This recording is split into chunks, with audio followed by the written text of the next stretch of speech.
S23 hainipati. Umeka whatever yako nini juu hii ishe ni 3G enabled. Sijeka 4G au 5G juu ishiki. Weka umeka 5G uko utajimess. Nimeka 3G so operate na 3G na shika. Oh god. So ni downgrade. Hiki kitu unaweka 5G ukiwa whatever. Kwa net peke yake. Hapa window ni 3G. Na window ni 70. So inakata. Ndio maana nimekuwa nikisumbua sana nilikuwa nikifikiria WhatsApp. No, it's maybe ni band boy na. You need one 5G kai na.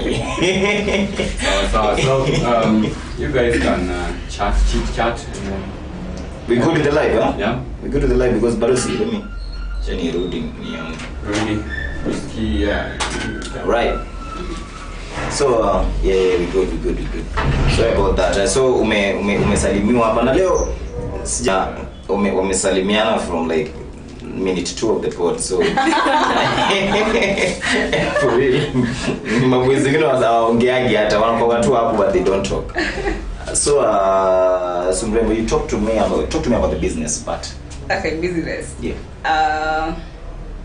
Business, I say it's the hardest thing that I've had to do. Yeah.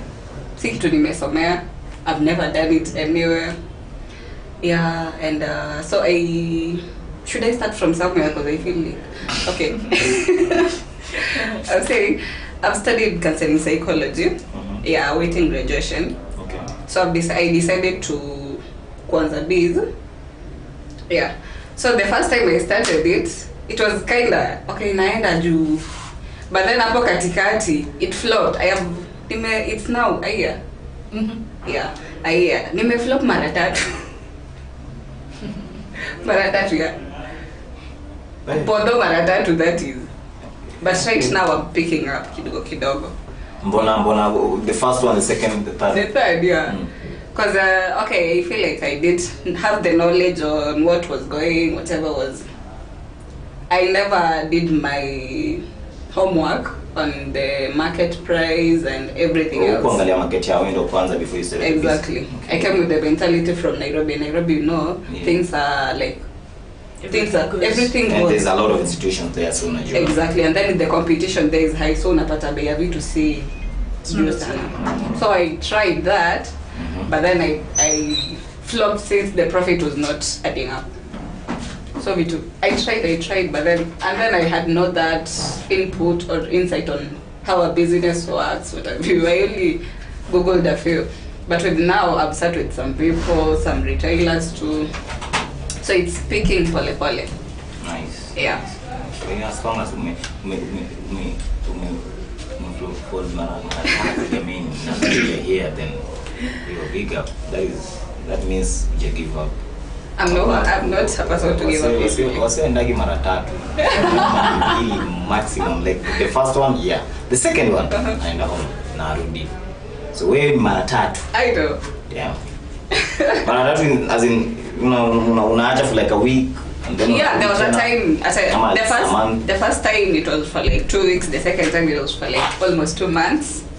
Then the third time now. 2 months. Yeah. That's a long time. That you really gave up, man. They would say, okay. No, I didn't give up. You know, when you've gone that down, you have to look for funds again. Yeah. So it was about the capital. Yeah. And then stock.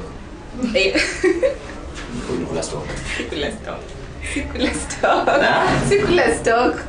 Sikuwa najua kuhandle pesa vizuri. Naweza sema hivyo. Okay, kutojua kuhandle pesa ni kudu nini, because you're taking business money for maybe some things, some other things apart from business. Yeah. Your business was making losses. You know, it's either your business was making losses and you never knew from the word go, umejua if time is you cannot do anything about it. Okay, I was making I know I was making a lot of losses at first. Okay. Losses zilikuwa mingi kuliko how much I was bringing in. Yeah. And kitu kama mkate I didn't know this until later on.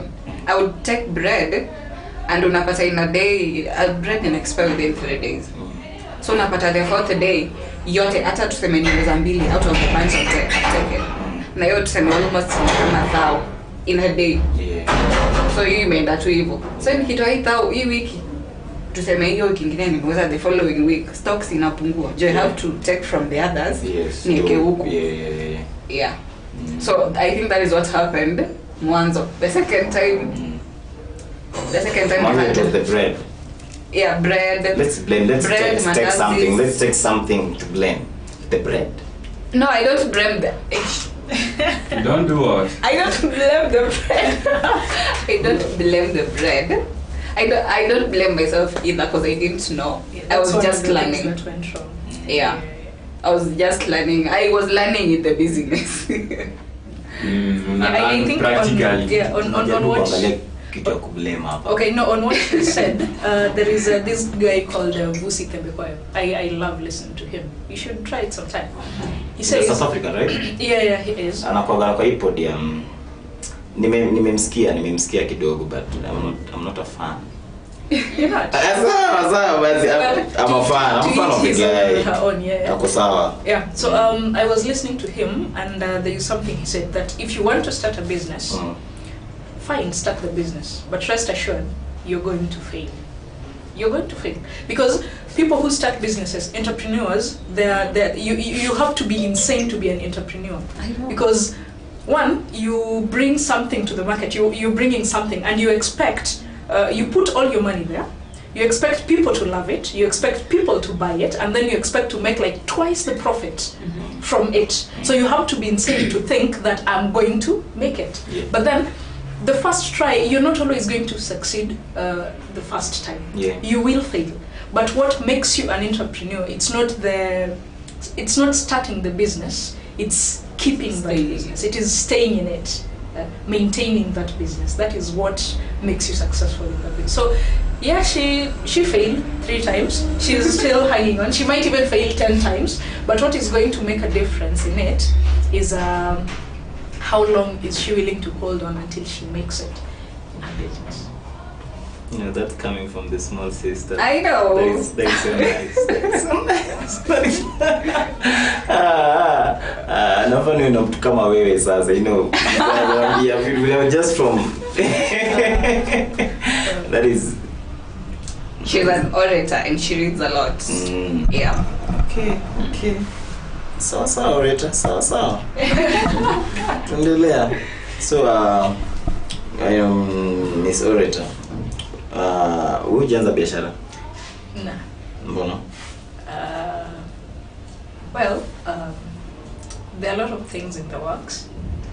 The business part of it, I'm not so much a business lady. So there is something I usually tell myself that sell what you're good at.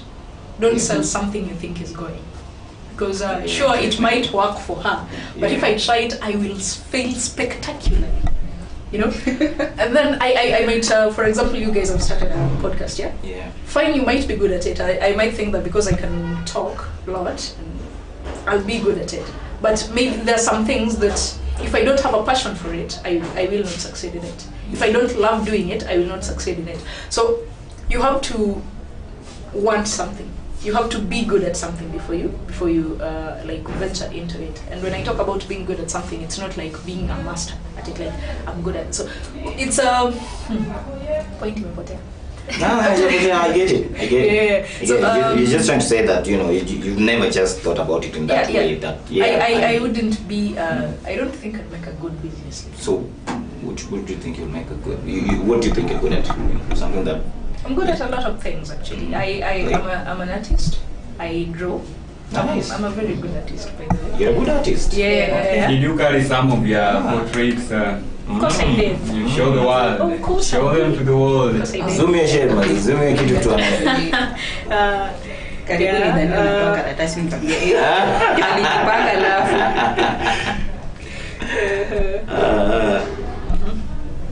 we have an artist in the building. Yeah. Most recent, not yet done. I don't know if you can see it. Maybe. Just zoom in to it. Just wait as I work on the lights. Going to check your key. So that is what Yeah. I'm currently working on. I'm a very good artist. Africa ebui nini? Tam nione. Yeah. This is the next level. Wapi? How much for drawing me? We'll talk about it behind the scenes. This is nice. This is nice. Like, if you can draw something of this sort, then you know you're very good at it. Yeah. You're very sasa when do another, you know, Su alisema Mrembo lazima wewe pia the very I support the very good at it. Cheki hii ni noma. Umesema kweli? Yeah, naona kila mtu anaiona hapo. Yeah.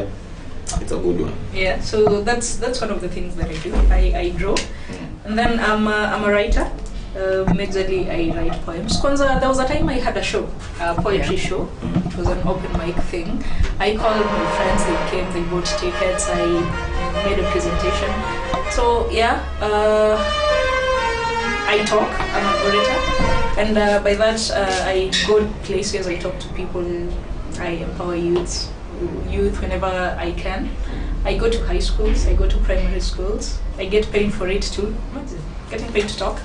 So there's that. Yeah, you're talking a lot of sense. You know, you're not getting paid to talk. You're getting paid to just inspire them. You know, yeah. You know, wale public speakers wa nilianza biashara yangu na a pen na tempo. Siku hizi niko na whole company ya big. Look at me. Because hizo zilikuwa zina make sense, to be honest. We hope you're not that type. I try to make sense. You know, in the world of public speaking, one thing I came to realize is that when you do it, be as authentic as you can. Yeah. That way, people relate more to you if you're yourself. Yeah. So instead of selling what you started with, sell what you are. It works better. So yeah, I do that too. I'm a doctor, field of psychiatry. Yeah, mental illnesses, these crazy people. They're not crazy, but the world calls them crazy. Yeah. So we work on them as well. Okay. Yeah, those are some of the things that I do. So you know, we had to talk about, you know, your birthplace and everything. Umezaliwa wapi? Rongo. I come from Rongo, Kamagam. Okay. Yes. That is where you're born. Yeah, that's where I was born. And the Nairobi transition. Just talk to us about the whole transition to Mrembo pia tuambie, because you guys are sisters, you know, you're worlds apart. Point of view. Okay. We came to Wendo in 2009. Mom moved, so we moved with mom. And then Nairobi I went because of school. And then I loved it. I fell in love with the city. So I decided, you know, from time to time I'll go, stay. If I feel like I want to come back, I come back, see mom, see my sisters. And then when I decide that I'm tired of seeing them, I go back again. So yeah, that's just it. So you went to Nairobi to, you know, to campus, right? Yeah. Before then, no Nairobi? Just visits with visiting aunts, cousins, and just that. Where did you go to school back then? The Technical University of Kenya. No, I mean from like way back. I studied from like way back to the Technical University of Kenya. Well, I went to a school called St. Patricia in Rongo. From there, I went to I started with the Miss Wara. It was an international school, I remember. Yeah. Then I went to St. Patricia. Then I went to St. Benedict. From St. Benedict, I went to Sony Primary, where I sat for my KCPE exams.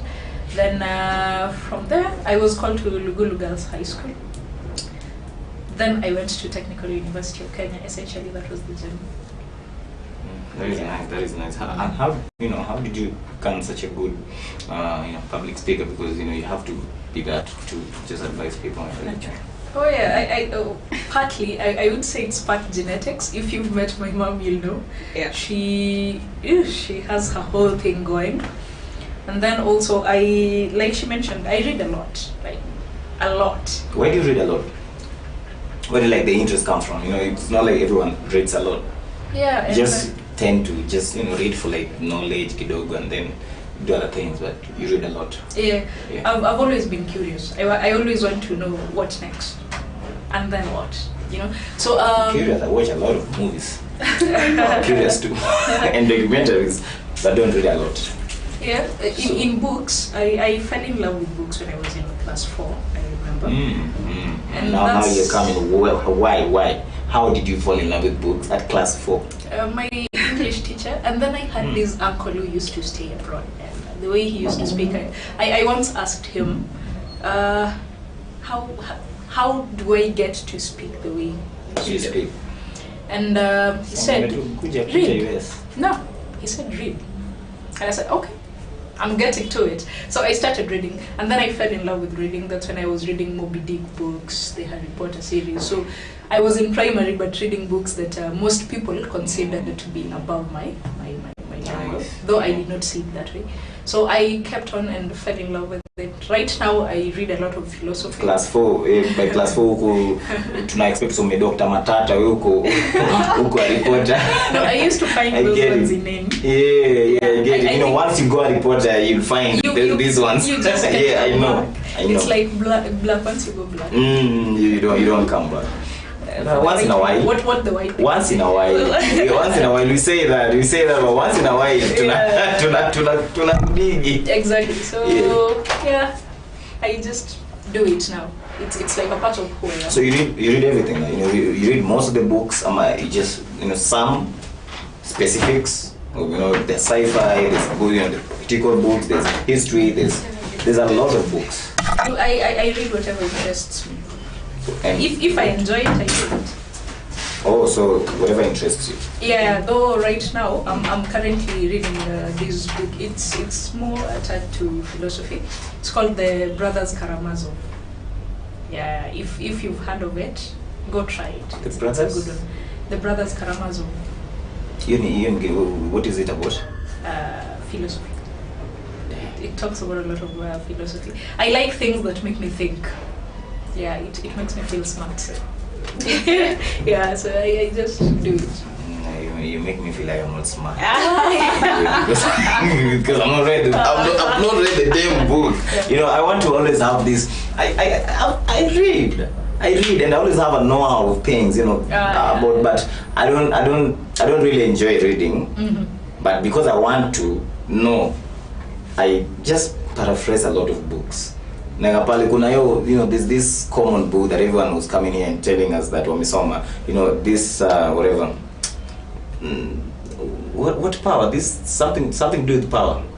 48 laws of power. Yeah, 48 laws of power. Okay, sawa.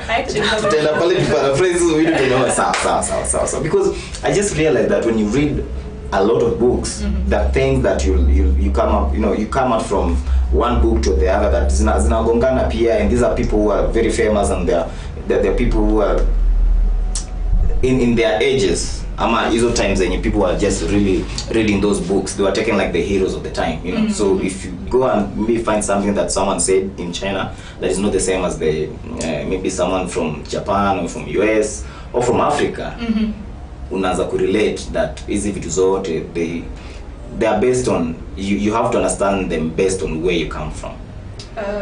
Okay, about that, I think that's just something that whoever thinks like that is someone who does not know how to think for themselves. Okay.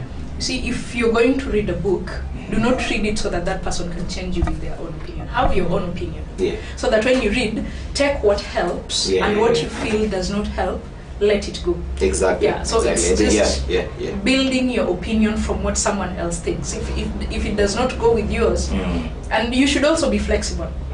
Maybe what you think is not. If what they think makes more sense than what you do, do research. Don't just say, "Now I'm taking this one." No. Research before you adapt it. I agree. I agree with that totally. But then, because I don't really read squeeze. I watch. So most of the times that I'm watching, I learn a lot. By the way, I learn a lot about. I learn a lot from watching than reading, because reading is tough for me. Really, I can't really concentrate on reading something unless it's something to do with maybe politics or romance or history. Yeah. But kama si hizo vitu tatu, kama ni anything about philosophy, don't interest. But if I watch a movie about it, because the sci-fi movies is crazy, the sci-fi series about things that maybe will unravel in the future or in the past, or something that's gonna make tu fikirie. I'd love that. Back to Mrembo. Where will you actually like talk to us about, from your birth to where you now? We are sisters, so tulizaliwa Rembo wote. Okay. Yeah. Mkasoma shule moja wote? No, I'm getting there. So from nursery to primary, let me say St. Patricia. From St. Patricia, St. Benedict. Then I signed for my KCPE at Surrey. So no international school for you? No. Your small sister went to international. St. Patricia was a really nice school. Oh, really nice. A very good school. So primary, really nice. No, a very good school. Sorry, really nice. Good. Okay. No, the Really Surrey good, one. really. You see, when she went to Surrey, it was that time where people believed that if you sit for your exams in a public school, there is a better prospect for getting a good. But it's true. school. It's true in Kenya. That was then, but not now. But then it was very true, because we were seeing people who were coming from public school going to start airlines and everything. Utapata fuso yako in private school na bado unatwa manyata boys. So it was working for most of the people by then. So no international school for you? No. Just good schools. Just good schools. Yeah, and a public school. Yeah. And high school. High school, I went to Nangina Girls, Busia. Yes, JSK. Yeah, Nangina Girls, Busia, and Form 1, Form 2, then Form 3 and 4 Kadika Girls. Why the transition? I needed a feel of how Nyanza is. Cause whenever I came back from Busia, most of my friends was shule. What is wrong with me? Was shule, they were in Nani. They were in Busia. Yeah. So when you come back home, you have nothing to relate to. Like when people are talking about, I don't know if you're getting me. Actually, I had that a lot when I was in high school, because nilikuwa nasomea Sagongo and not many people from hapa walikuwa nasomea huko. Oh yeah, so then I just wanted to, but I adapted too, but I also wanted the feel of this other side. Okay, so you just went to your mom and your dad and check it. I want a feel of this other place. Yeah, and the Kadika Girls was also a good school. Mm-hmm. Yeah. And then I go to like 50. Yeah. You guys have good parents. Mimi nataka tu feel like wakisema walienda funky Ulanda, I can relate. Wakisema kuna venye, I can relate. That is what you want, that is like the feel of the place, just get you to make stories and creating friends from around. Mm-hmm. Yeah. And your parents are like 50. Yeah, because I was a performer. You could have started with that. You were performing, and so for a performer, when you live Barona, but our parents are open-minded. Yeah. And I tend to think mine are open-minded too, but they're African. They're not. They're African too, but if it comes to education, hapo kwa African, sidhani kama kuna watu wako na wazazi wenye si African if you're huku. But yes, if you talk about open-minded parents and you just wanting a vibe and the feel of the place and you coming back and we talk about the situations why we went to the schools we went to, then it's so different. It's very different. Your parents seem to maybe walikuwa watu wenye unaweza ketisha chini na uambie reasons why you want to do stuff and uangalie hata they have their personal meetings as your parents and agree with whatever you said. They're that open. That is nice. We have open parents too, but not that open. Tuseme ati hatuna open door, siku moja waone this podcast sasa mnachoma. No, tuko na open, but adibembe wako that open. Your mom niaje mom, najisikia tu sahi starehe nipiga kwa kukula kidogo. My mom was closed. Closed. She was closed. Closed. I think we're really depend. Closed by. Kama wangu ni open. Wangu wako closed by. See, while I was young, we didn't even have that room of making stories with parents. Man, nilikuwa naenda kutembelea some of my friends like Brian Jaimbo na anapata wanapiga story na madhe hapo like na leo unashangaa hada ni gani hapa? Watu wanapigana story na madhe na wazazi. Mimi sijui maneno, mimi najua mzazi ni mtu tu. Enda kule. Enda north. Mom naenda. Enda south. Yeah, that's how we were raised, and so in that. This is the only time. I think the only time that we had to talk for a long time with my dad is time alikuwa usha fuck up and sasa ni lecture. Na ukumbuke hakuna kula hiyo sapa sasa. Like he was waiting until the sap is there and ni chapo fulani. Chapo ni kuko something umengoja sana, and then it's there, and then okay, before tukule I want to talk to you guys, and then anaanza atakubo utoke. So after the whole whatever, kama ukumekula utaishia. So we preferred to kule kwanza ndio lecture, because after the lecture now it would be hauwezi kula. Mbona tu alikuwa anangoja days za chapo na kuku. I don't know why. Alikuwa anataka muachie mkule wakule maneno. No, kesho yake tutarauke tu chakula na body kwa hapo. It's not about alikuwa anaacha, it's just about even gonna happen most of the time. Yeah, my lecture pia zilikuwa zinakaa time ya mboga. But most of the time zilikuwa zinakuja time ya the favorite meals that tuko nazo kwa nyumba, and now you have to just sacrifice without even sacrificing, because ushaambiwa vitu zingine umefanya for a whole year, maybe a whole term. You've been fucking up and keep you fuck up again. My dad was not this caning person mwenye kuchapa na nini. My dad hajawai kuwahi tufanyia vitu kama hizo by mimi personally. But he was that alikuwa msee mwenye atakuongelesha ni kama amekuchapa mara 10. He'll talk to you and make you feel like you're nothing. Okay. And sometimes he will talk to you and make you feel like you're something, but not like really something. Okay, what do you think about that parenting style? The one we've had in Kenya for quite some time, where your parents, they're there as authority figures.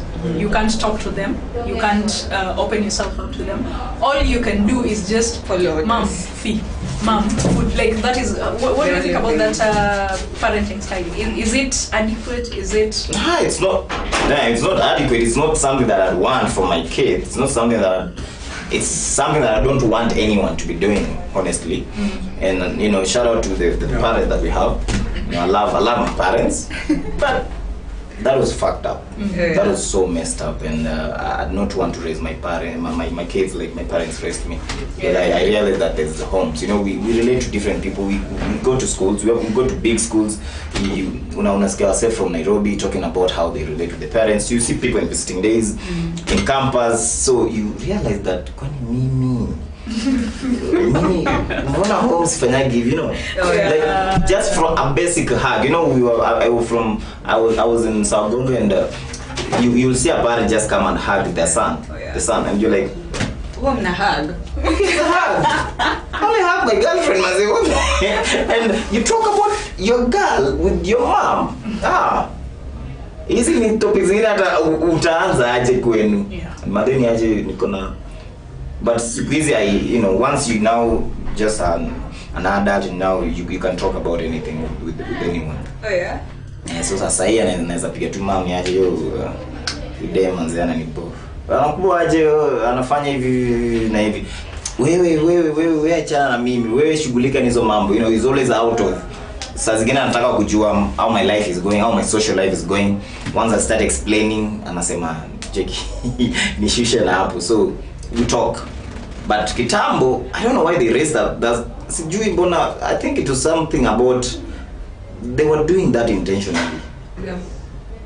That is how they were raised. Because because that is how they were raised. So they grew up knowing this is the way it goes. Yeah. Because I have a friend who I had a friend in university who told me that if his dad told him he loved him, he'd just stop look at the man and say, where is my dad? Because it's not something that they're used to. It's not something that happens.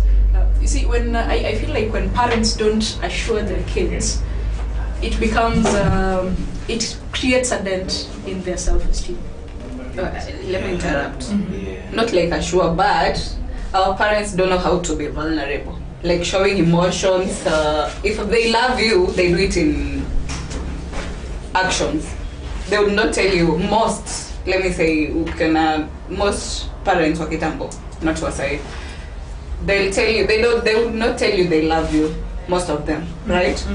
Yeah, but they'll buy you a cloth, and that would like tell them this is enough to show how much I love you. That is how they were taught. That is how they grew up. So that is how they brought us up. And that was the time mostly easy masimu, there were no phones. Like so no assurance. Your phone may create space ya kuashua mse. Kumwambia unapenda leo kesho. Oh yeah. And then it also gives us a perspective of how the other places, how other people also relate. Yeah. So kinaanza na kuangalia sana ukisema hiyo point. Kinaanza. Rada ni gani wewe? Anibe, hebu fanya wingi hapa ndani mzee. No. So mimi from what I know, I think the world is changing, and people are growing up, and the more experience, hata how wanna have the same experiences that we are having, and hata what some baby I didn't. Mimi I can. The 2 times my mom has assured me in this world, I remember them perfectly. The 2 times. When I was in class 8, and I think this year. 2 times. Twice in my life. When I'm deadly. You're my firstborn and you matter.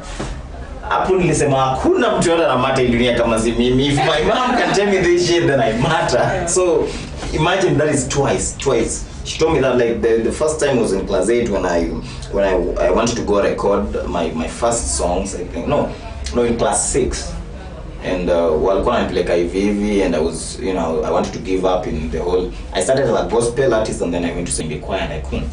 So I was doing rap, gospel music, and they could not bear that shit. So, but my mom told me that okay, if you want to do it, then just kujaribu kuzieka, just water them down to choir. Nikamwimbia choir yako nataka hapo, but I went and recorded my rap after she paid the money and everything.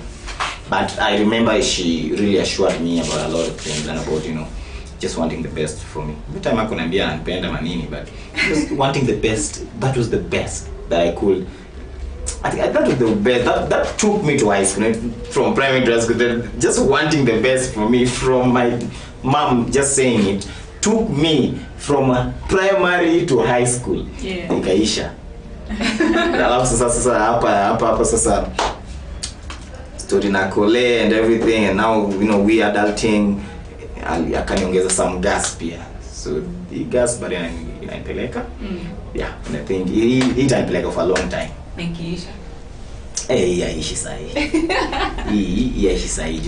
sahi at least ndio mifanya this year, so bado yaishi. So mimi from what I know about parenting, maybe I don't know, but I think I'll be a good dad someday, because I don't want to I have people mwenye sitaki kuwa my dad who's a good dad, but I don't want to be like him, and I don't want to be some people. I have examples of people that I don't want to be like. So I'll read like just say about being a dad and being a good one too, so I can be a better one.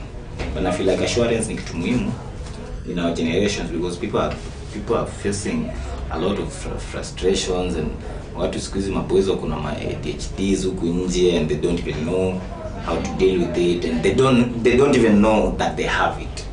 So even that's the worst part of it now. So what do you think about now this is to you, Joy. You went to kuna mambo ya psychology and everything. Me too.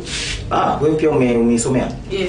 Oh, sorry. But there ulikuwa high school, then we were talking about you coming to Kadika. Oh yeah. Yeah. How come I'm sorry. It's okay. Sister, I sat for my Form 4, my KCSE at Kadika Girls. Yeah. Yeah, then I joined UN. University of Nairobi to study counseling psychology. Yeah. And I'm still awaiting graduation this year, December.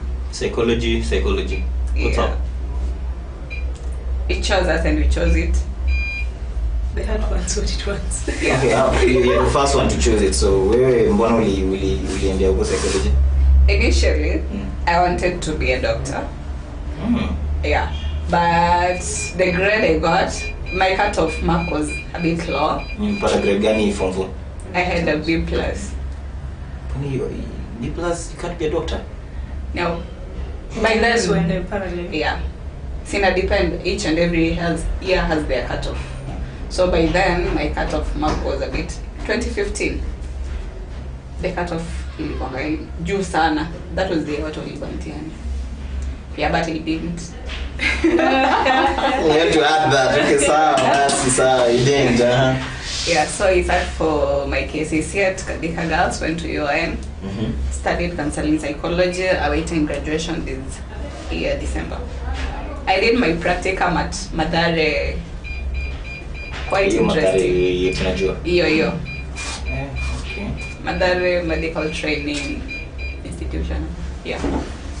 Oh, it's not the Madare that we know. No, It it's is. that one. It is. That Yeah. How's the experience there? You know? It's quite a nice and insightful experience. Nice. Yeah. Like it's very educative. Educative. Nice. In that- Educative.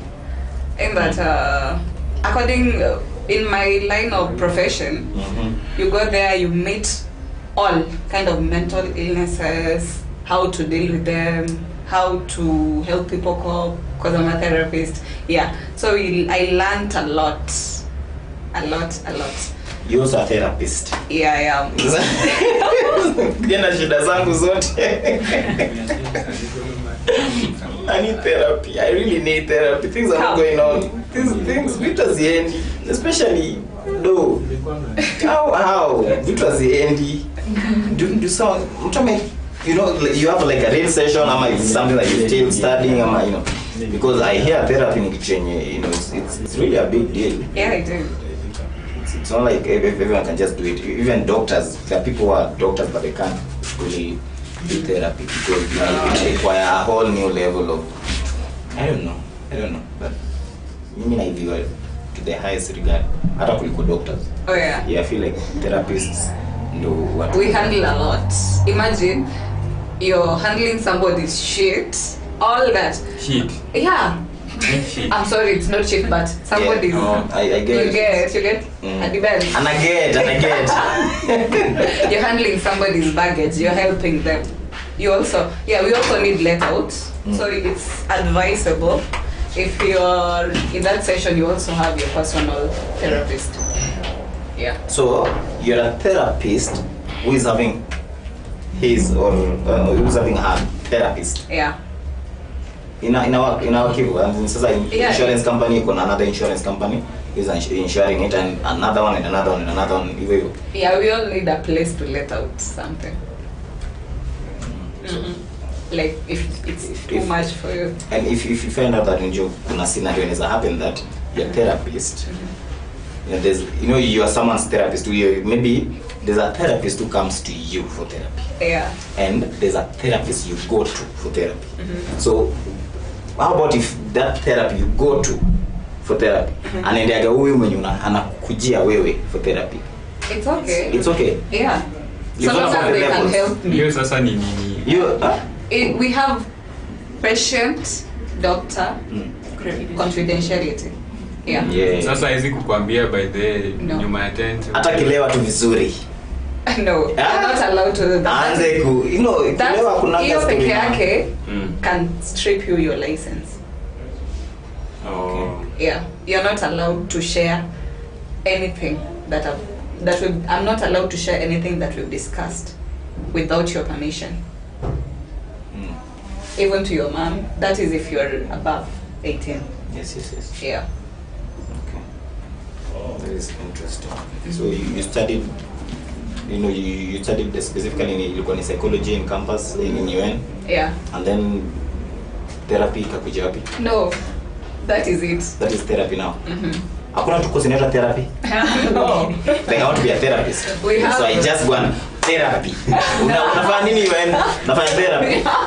No, we also have physiotherapy, if you can say therapy. Ile sasa si ya yeah. kumassage. So that is what I'm saying, you just can't say Napenda hiyo kwa therapy. hiyo. Ya kumassage. Tuangalia hizo baadaye. So you go until unataka kufanya We have psychiatry, we have psychology. So We have clinical psychology, we have counseling psychology. There are a lot of branches. okay. Yeah. So you went for psychology. Counseling psychology. Counseling psychology. Yeah. Where okay, and wewe ndio gani Joy? Yako ilikuwa gani? I also did psychology, but it was more centered on the psychiatric. It was centered on the clinical psychology. So clinical. Counseling. Oh, clinical counseling. Yes. Sasa hii clinical ina deal na nini? They are more or less the same, but when it comes to clinical, it deals with the diagnostic part of it majorly. Tuseme nimepatwa na AIDS, sasa mtu huyu ndiye atani cancel ama wewe? Yeah. Okay, hata mimi naweza. Okay, the thing is, when we talk about clinical psychologists, it's more the, how can I put it? Medication. You are the person who is to determine if I have schizophrenia, yeah, ADHD. Huyu. So yeah, the clinical psychologist and the psychiatrist, they can. Utajuaje sasa? Sio kusema uko nayo Kuna kitu unapima nayo ama So we diagnose. uniongelesha. They diagnose. We know. Okay, you see, that is why that you have to go through the whole course to learn how to diagnose it, because they have different symptoms. They have different. There is a way we know that this is it. It is not that one. It is this one. So once we have diagnosed it, you now. Kuna mashini za kupima ama unaniongelesha tu? It depends When what you kuona wewe. we are looking for. Wewe unakaa uko na ADHD wewe. Yeah, we have tests that like we use. Juzi Actual machines. nilienda OC. Not really machines. Machines maybe are used if the cases are really severe. Yeah. And they are neurological. But in any case, you know, kama mimi unakatu na mimi day moja unajua ufala kuna huyu kuna ADHD, you know, from my medical reports and everything. Yeah. Just judge. We also study you know, you might. I be my best behavior, that be the best. That is why we take time. It is not that now that I've seen you, you have ADHD. No, I do my hope. I make sure that I diagnose it right, because every wrong diagnosis can cause further harm. Yeah. Now before the first thing people don't understand about psychology, unajua me, if I tell most people that I do counseling psychology, they're like, so unaweza soma akili yangu. We don't do that. Psychology is the study of behavior. So we study behavior, not how you behave depicts whatever is going on with you. So that is what we study. Wow, you know, you've been here for like, you know, some close to an hour. We study nini by the about behavior. Yeah. Before you should always be studying. I knew the kind of music, the kind of movie before you said it. Before he said the kind of music, the kind of movie, whatever you like doing, like movies. Yeah, that you seem like a movie guy. You don't seem like the type to read. Yeah. So you can tell.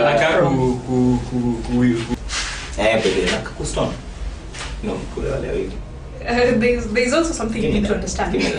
Siwezi sema ati mimi nakaa kunywa pombe. Everyone has the ability to do something. You just need the right circumstances. Yeah. So with the stoning, all we will have to see, you know, kuna venye after stoning kuna venye utakaa, kuna venye utaongea. There is a way you will act. That is what will tell me you're stoning. I will not know when you're clear-eyed, when you're sober, when you're sober you have to tell me. Oh, but when I watch, when you do it, okay. Some things you have to communicate to me. For example, you're a confident guy, not overly confident. Yeah, you're sure of yourself, but you need people to always affirm it for you. because sisi popo and like you want people to tell you. No, I know it's I know before vile sasa I thought there's a problem really actually. I don't give them net because it's not like I've been using it for a long time. So you're someone who wants people to assure you from time to time. Yes, I need that. Yeah, and then you also said that you're interested in knowledge but you don't like to read. It means you're not always up for working for what you want. I mean, you want it, but too lazy to do it. No, I want it. I'm not lazy. The other thing with patients, they never accept the diagnosis. It's not a problem. I'm not saying you're lazy generally. I'm not diagnosing you. By the way, just to be clear. This is wrong. He likes a comfortable life, but does not like working for it. That is it. I like working. Like everyone knows me. You like working, but not the way you should. As in, it's not. Kuna venye unaweza jituma ufike limit yako. Comfortable kwenye yako. Okay. Not really comfortable, but really really know. Can see. And you can tell me something. Tell me something about myself that this we are getting wrong about this hard work thing. You guys know me, right? We are not saying you don't work. I'm just lazy evil sana. You're not lazy, you're not hardworking, but you're not doing it to your capacity. Yes, that is the point. Getting to the limit. You should. You're not reaching for then, exactly. And then you see someone like Bernard. Bernard is a very confident guy too. He goes for what he wants. He doesn't care what people think. You think I don't talk well? That's your problem. I'll do it anyway. He's overly confident. Yeah. Sometimes it can be both a weakness and a strength, because it works to you in that you will go for what you want no matter what. But then sometimes you will go for what harms you because someone just said, you know what, I'm going to prove you wrong. Okay. So we all have our traits, we all have our character, our behavior. So that is what we study. And then from that we deduce how we can help. If there is something to be helped, we don't tell you, now this is the problem, fix it this way. No. Our job is to guide you towards fixing it yourself. It's just self-discovery, self-mastery. Because I cannot change you. It is impossible. You have to change you. So all I have to do is make you see that you can change yourself. Help you see. So maybe you guys are so eloquent. Can someone who's from the ghetto hit up on you and you're like, I'm in for it? From the ghetto, I mean someone is not really so eloquent as yes. Kumaanisha umesha ikatiwa na mtu. Mimi ni mtu niko ghetto all through. Mimi ni mtu ghetto. Okay, you see, when you talk about love, it's like relationships. When you're saying that if someone comes and hits on you from the village, like it's not from your level, it's not to your level, but then you love this guy. You're supposed to ask first if I'll accept this guy. Yes. So if I think he's not on my level, I'm not going to give him a chance. Because if I do, but then you are just thinking. No, I do know I'll not give him a chance because some people might take offense, but the thing is that's their problem. That's on them. The thing is, I will not give you a chance if I think we're not on the same level, because then I'll be settling. I'll be like, I'm better than you, but let me just fuck it, let's do it. I will never do that. If I think you're good for me, even if you, let's say, mostly I had this thing where people say, there was this time I went on a date. It was a blind date organized by a friend. So this guy comes and asks me outright, are you materialistic? And I ask him, what do you mean? And he said, do you like material things? I don't like girls who are materialistic. And I tell him, yes, I'm materialistic. There is something people need to realize. All girls are materialistic. You just have to pick the one that is on your level, the one you can afford. Go with that one. Okay? If you can't afford my level of materialisticness, leave me be. There is someone who can afford it. And when we talk about materials, everyone loves material things. If I got you a very nice jacket, will you say no because, no, I'm not materialistic? Of course you will take it. I had a problem. From a point, to add on it, I had a problem in a relationship where I thought the lady was materialistic. The one that, and everybody knows her. And I came to learn the same thing, that everyone is materialistic, even me. You know, I'm complaining about someone being materialistic while I'm so materialistic. So kuna vitu zingine tu double standards. I think exactly. But I'm glad we didn't break up because she was materialistic. You know, we broke up because of other reasons. So being materialistic hapo usiende sana pia, you know. Okay, there's one no that is now too much. There's too much. Now that one kuna ile yenye like I see you struggle to feed us. Let's say we're already a family. We live together. Let's just say we live together. Yeah.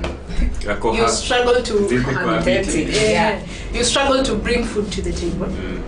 You struggle to give me what to wear, and then I come to you again like my nails are not done. I need my nails to be done. You struggle for that too, and I'm like, I now want KFC. That is going too much because you're asking for more than he can afford. Okay, what would you like for typically you a normal date?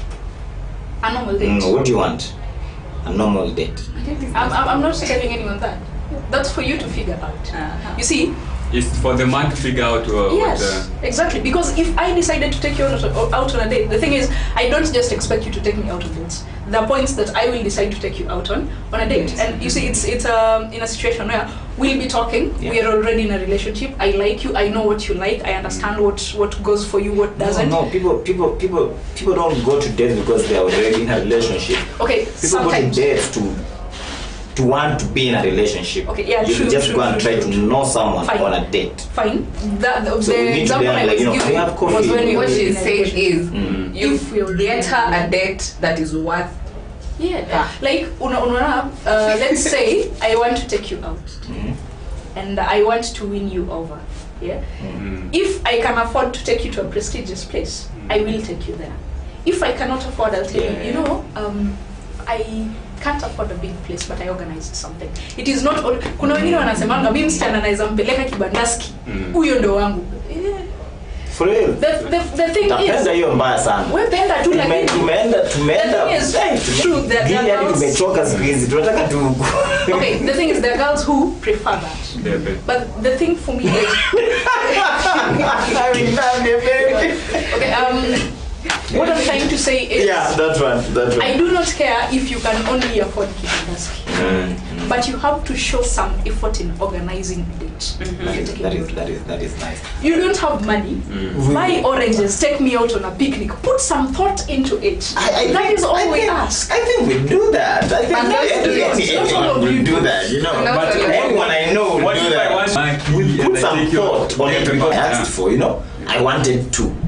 It's not like you wanted to. I wanted to. I approached you and you know we talked and you know can we even meet for like coffee or something? You know I'm the one who wanted to know you more because maybe you intrigued me or something. What if I don't want to know you?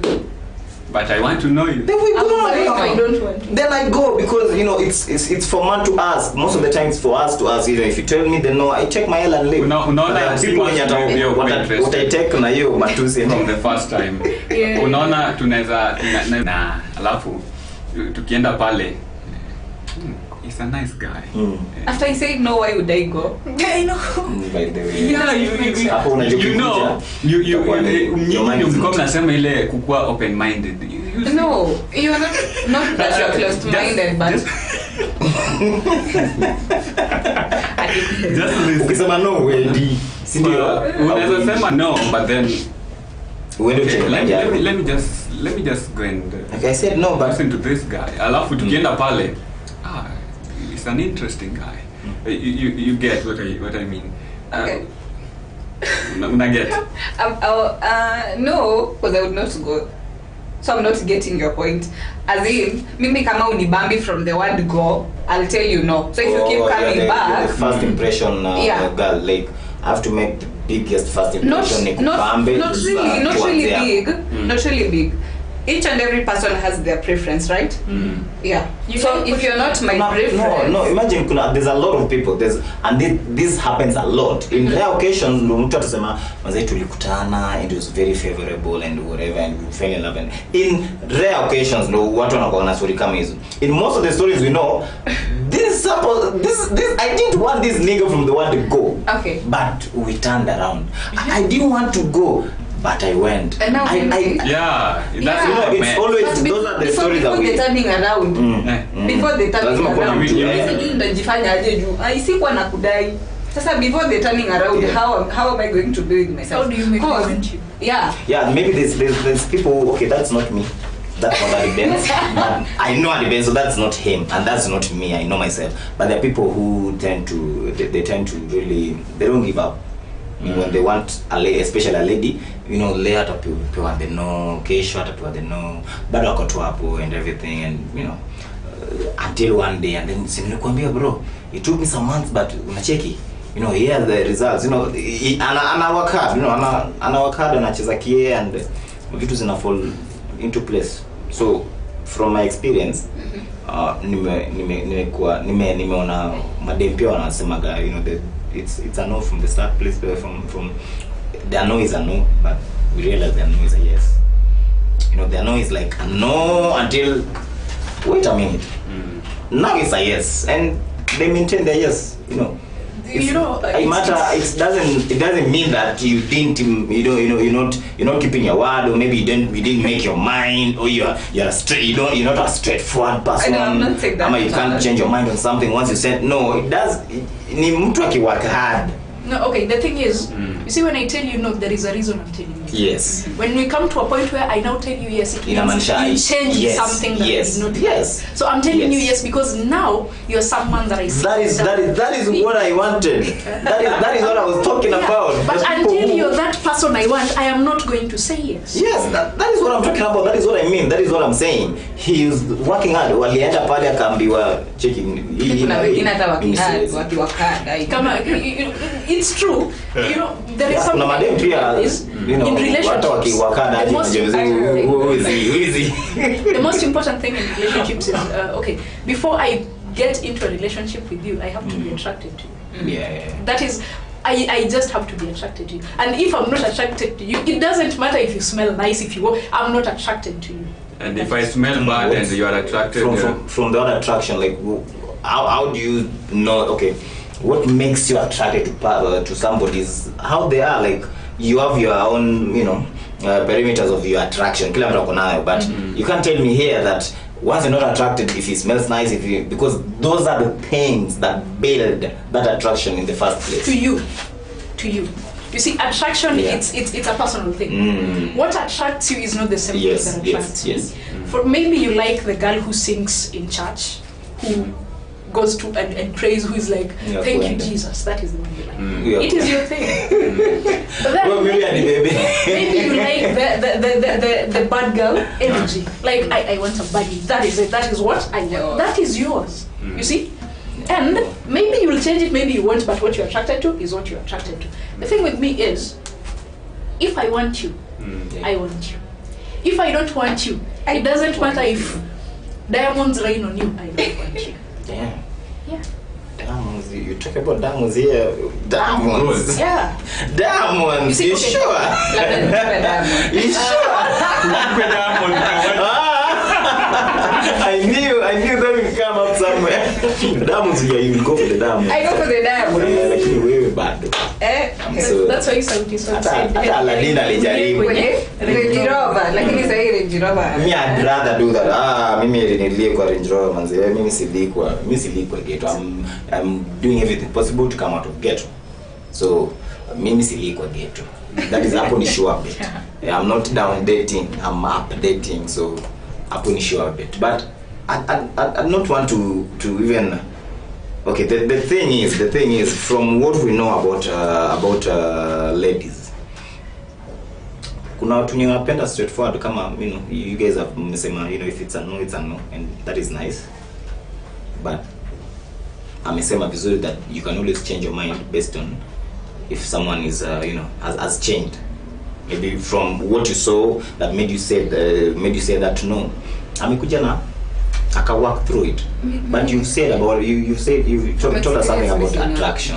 So this is someone you're attracted in, but kuna vitu zingine bado uko nadai ndio ukasema no. Yeah, okay, I can't be attracted to someone and not want to be with them. Those two things can be true at the same time. Yeah, but if you're saying that and you're the same person who's saying that, after saying no and he's worked on whatever he was supposed to be working on, you can now say yes. Then you've not heard me.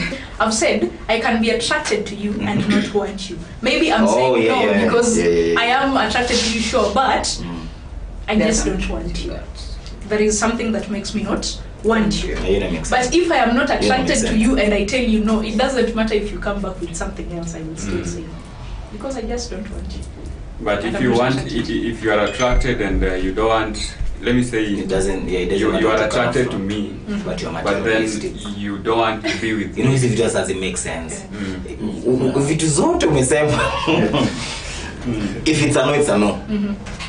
But if you're attracted to someone, doesn't matter what they come with, you're not attracted. That is you, right? But you're materialistic. So from a materialistic point of view, that we all are, depends on level yako sasa. Wewe maybe ku level ya Bugatti. Level nyingine Bugatti naye jo hapo sasa ndio level yangu. With Bugatti I'm not saying no. Yeah, because people are materialistic but with a different level. Mimi kuna vitu kimbaya tu hivi I'm like yeah. Wewe bado hizo bado, there's a point. So amekuja na Bugatti and this is this is your thing, this is something you want for like forever, you've been wanting it. The materialistic part of you want to get over the attraction part of you, because it's you, it's still you. You're the same person who once you're not attracted, you're not. There are principles too. You're the same person who, I'm talking about the principles now. You're the same person who says that once he wants something that you didn't want, now you give the chance. And you're the same person who says you're materialistic. Okay, I've come to a realization that I am making a lot of sense, you're just not getting the sense. You see, one, I said, if I'm attracted to you, I don't have to want you. Okay. It is not necessary that I want you if you're attracted to me. Okay. Attraction just works like that. I see you and I'm like, you actually do look good. I'd do you. Okay. And then there is I'm not attracted to you, so I don't want you. Yeah. And then there is the materialistic bit. I did not say, materials. No. What I meant by that was... You didn't have to. What I meant was, we all always want something. We are all materialistic. There is a level in which I'm like, if you are my guy, there are things that I expect you to do for me. Okay? Like there are things that I want you, okay, let me not say expect. There are things that I want you to do for me. And you need to want to do them. So if you do those things, I'm like, these are marks, okay? That is my level of materialisticness, okay?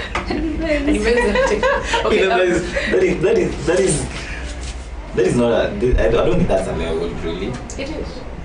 Because there has to be something. There has to be, if that's the level, then there has to be something that as yeah. Of course, there are things that as you because when I say there are things that you need to want to do for me, if you don't want to do those things, you see. Okay, when you were talking about the Bugatti thing, let's go to the Bugatti thing. Maybe I'll explain better. You say that when you come with Bugatti and I'm not attracted to you. Can my want for Bugatti trump my level of attraction towards you? I'm saying yes, it can, but I hope it won't. Now we adding hope. And the reason she's just a girl and she's human. Exactly. But now we're adding. Wait, listen, just got double standard. That is what I'm talking about. Listen, just listen. I'm listening. I'm saying I can. It can. I'm human. It can. It is possible. Because remember when we started, I said that everything is possible. Yeah, it can. Wow. But I hope it doesn't. The reason why I can't speak for myself in that instance is because I've never been in that situation. So I can say, it won't happen. It can never happen. I can never say that. Because I haven't been in that situation. But I'm saying I'm hoping that if it comes, it doesn't have to be. And how do I ensure that when I get to that point, I don't choose the Bugatti over what I actually need for myself? How I ensure that this happens is by making sure that I can afford my own Bugatti. When I want a Bugatti, I need to be able to afford my own Bugatti. So that when you come with yours, I'm like, we both have a Bugatti, let's go. I'm attracted to you, sure. Now you get it. I get it. That is what I meant. Now I get it. It's more about it's more about your attraction you can be attracted to someone, deal, lakini it's not like you're not going to change your mind on things because of, you know, perspective. Umesema vizuri that once someone has something that maybe you've been wanting for a long time, then maybe it's according to you, now you should be like, if you really want something, you should work so hard to get it, so that maybe mtu yote akikuja nayo, maybe on the same level with them, you're not going to the wanting that thing won't trump your attraction towards them, right? It's Is like that what you meant? if she goes for the Bogart, it's like she's settling for someone she doesn't want. Yeah, you can make more sense kama ni hivyo. Yeah. But kama ni, you know, she's just a lady, you know, she makes mistakes. Oh, we're not getting that because they're not logical. They are. They're not logical. They are. It's not logical to you, but they are. Okay, It is this way, you know. There's some things that we say about, you know, reasons that why we do things that we tend to have very straightforward answers on reasons why we want some things. But if they don't go away, kama sahi, let's not even talk about let's talk about something yenye tu tunaweza ongelea, tunaweza relate to hapa awendo. You meet a guy hapa awendo and you're attracted to this guy, but sasa ni ule mtu mwenye is from ghetto, but he's really, you know, he's really trying to make you happy and everything and do these things that you want in a relationship, lakini atafanya zote. He can't manage to do them, not because he doesn't want to, it's because of the capability yako nayo bado. So reasoning yako from there itakuwa ni, you know, ukikuwa under that situation, it's not like he doesn't want to do them for you. I think this is where now when people complain about materialistic ladies, this is where it comes in. When you're a lady and you want too much from a man who cannot afford it.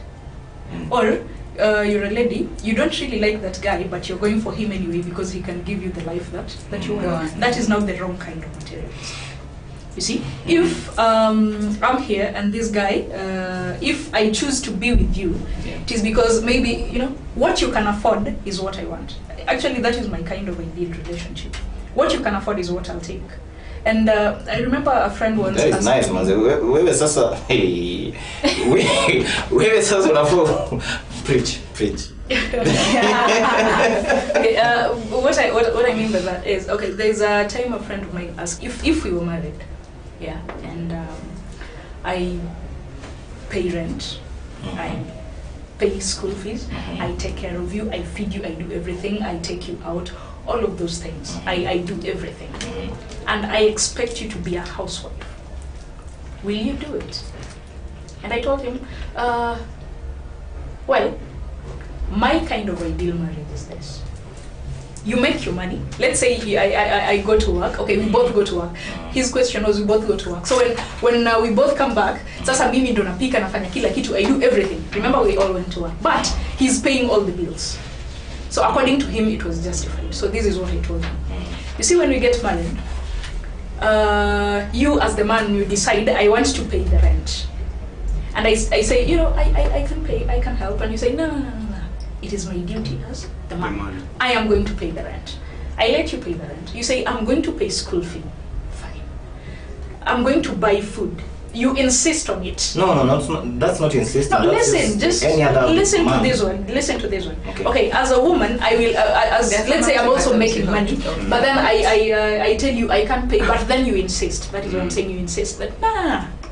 I'm the man. Yeah, I've wanted to chip in, but you've said, no. I'm the man. I'll do it. So I will let you do it. So your money is taking care of us at home. Do you know what I'm going to do? Now the money that I earn, I'm going to use it to take care of you as my wife. Now that's a twist. I didn't see that. Preach. How are you going to take care of me as the man now? Take care of see, okay, where you're taking care of the family. Yeah. You're giving everything for the family. You don't even remember that, oh, I need to go for a haircut. Oh, I need to buy myself a new jacket. Oh, I need to go out and eat. Okay? Now, I am going to do those things for you. I will take care of you as my man. I will make you feel loved. Yeah? You're doing everything for us as a family. Yeah. Now I'm going to do everything for you as my man. So, in a way, you're chipping in, I'm chipping. But then I also expect that we have kids. we are both up at 5 in the morning. We are going to work. You don't leave me to struggle alone. No. You don't. If you love me, you will not leave me struggling to dress the kids. Dress the kids to go for school. Mpaka ukaenda ukakaa kwa meza unangoja nikuletee chai na kibizana. That is not being loving. That is not love. If you truly love me and you're my husband, you will get up. No.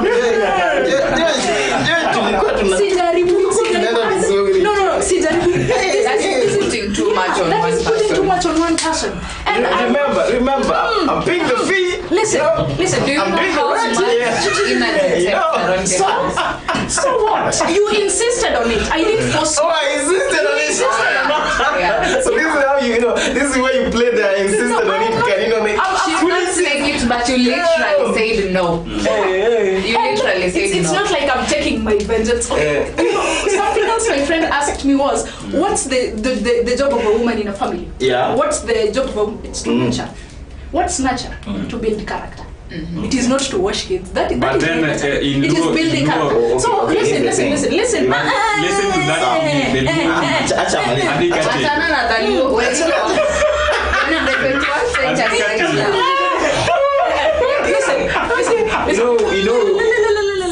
Okay, so quiet.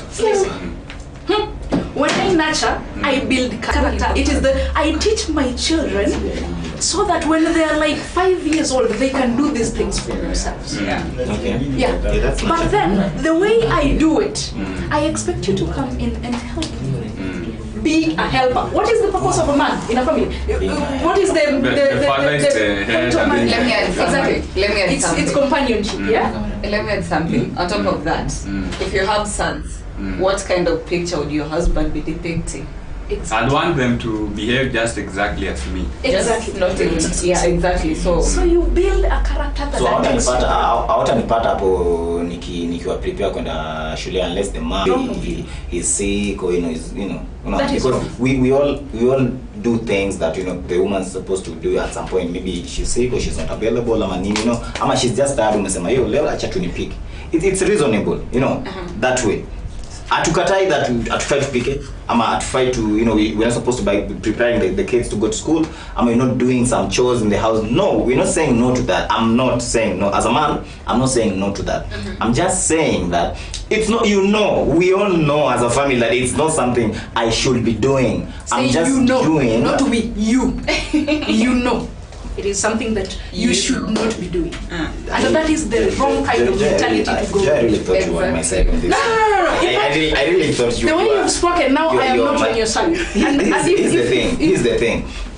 A family, there's some umesema vizuri that we have to have some kind of agreement here.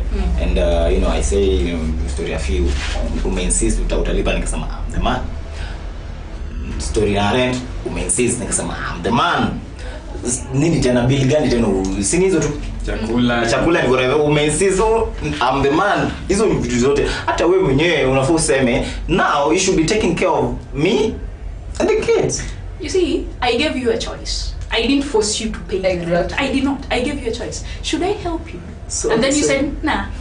Oh, so wait, but there I'm also giving that choice. If you want me to help you prepare the kids, then you see the problem is it's like you are waiting for me to tell you to help me, and that is the wrong kind of thing to do. And they're marrying for that help, not companionship. Okay, obviously I'm not going to see my wife struggle to take care of my kids. That is whatever she. That is what I'm saying.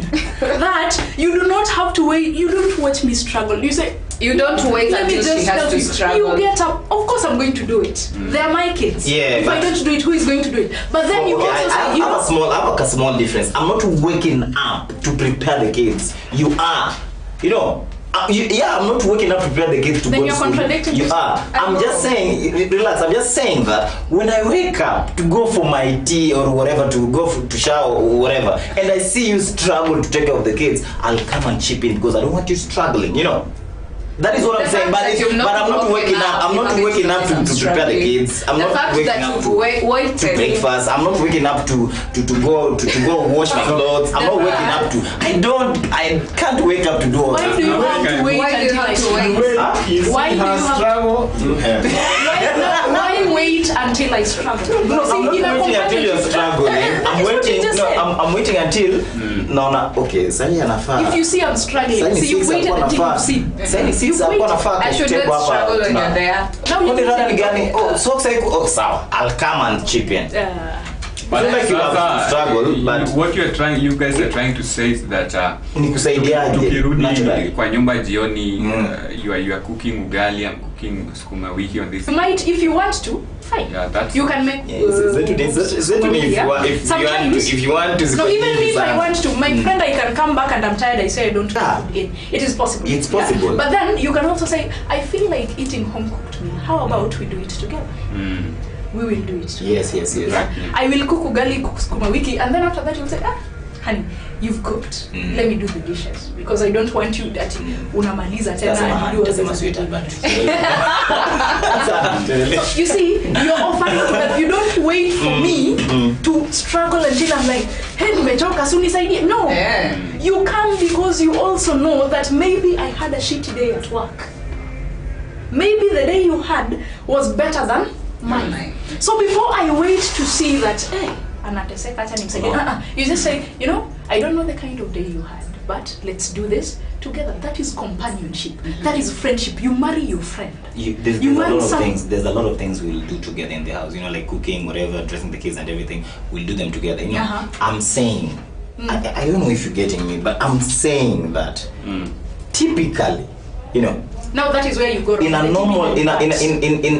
my normal self, I just want to wake up, go to the shower, and find my tea.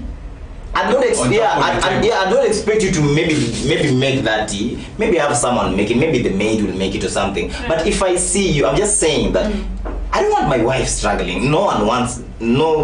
Just an upright man. No upright man wants her wife struggling for anything. You see. So I'd love a situation where wewe unamkaga kwenda kuprepare watu hii.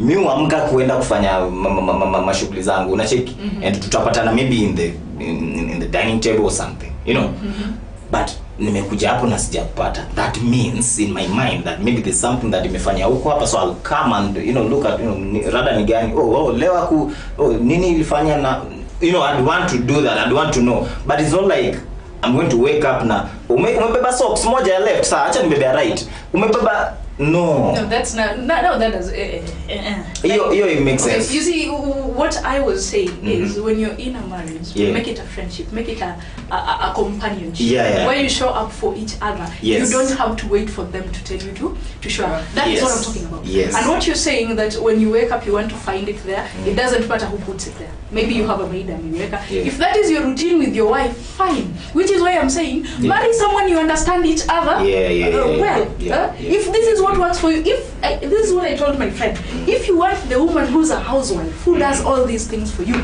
go for that woman. Don't come for a woman who's not that and try to change her into that. So that is just wrong. Now here's what you have to get. Study shows that a good percentage of men, we don't want a housewife, but we still want a submissive wife. Do you know the meaning of being submissive? Yes. Yeah. So if you know the meaning of being submissive, I am an issue a housewife. No, it doesn't. No.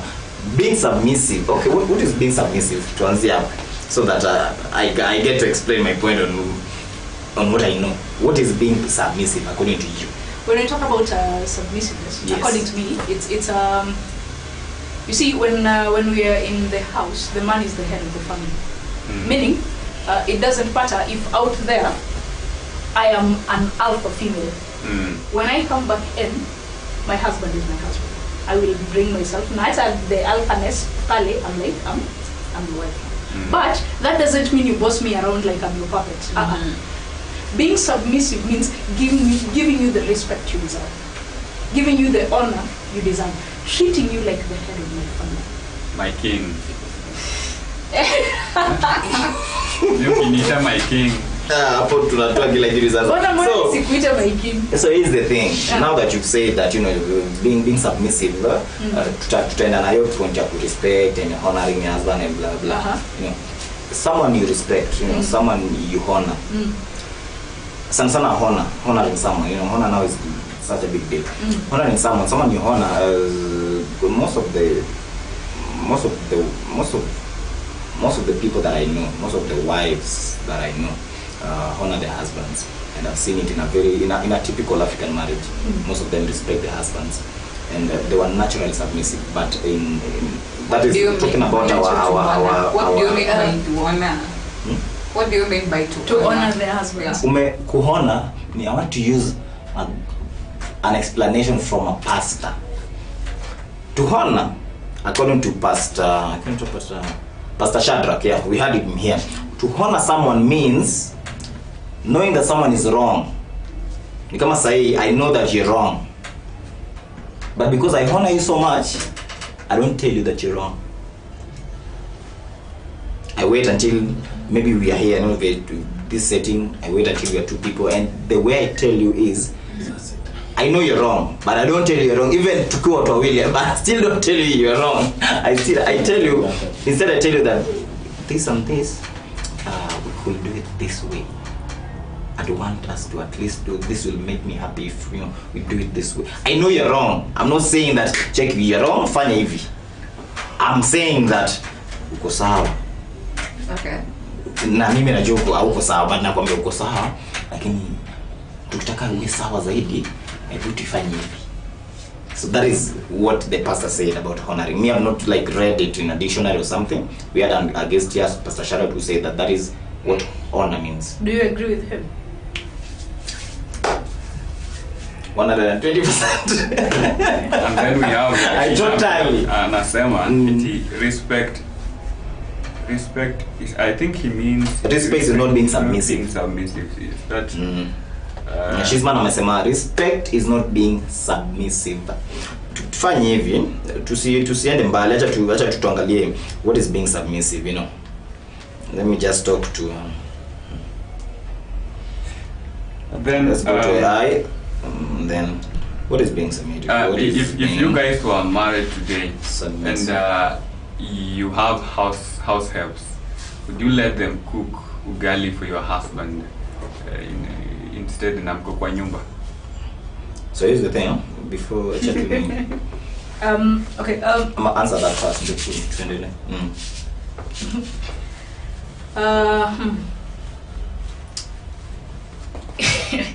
If we're both at home, doing nothing, we're well rested.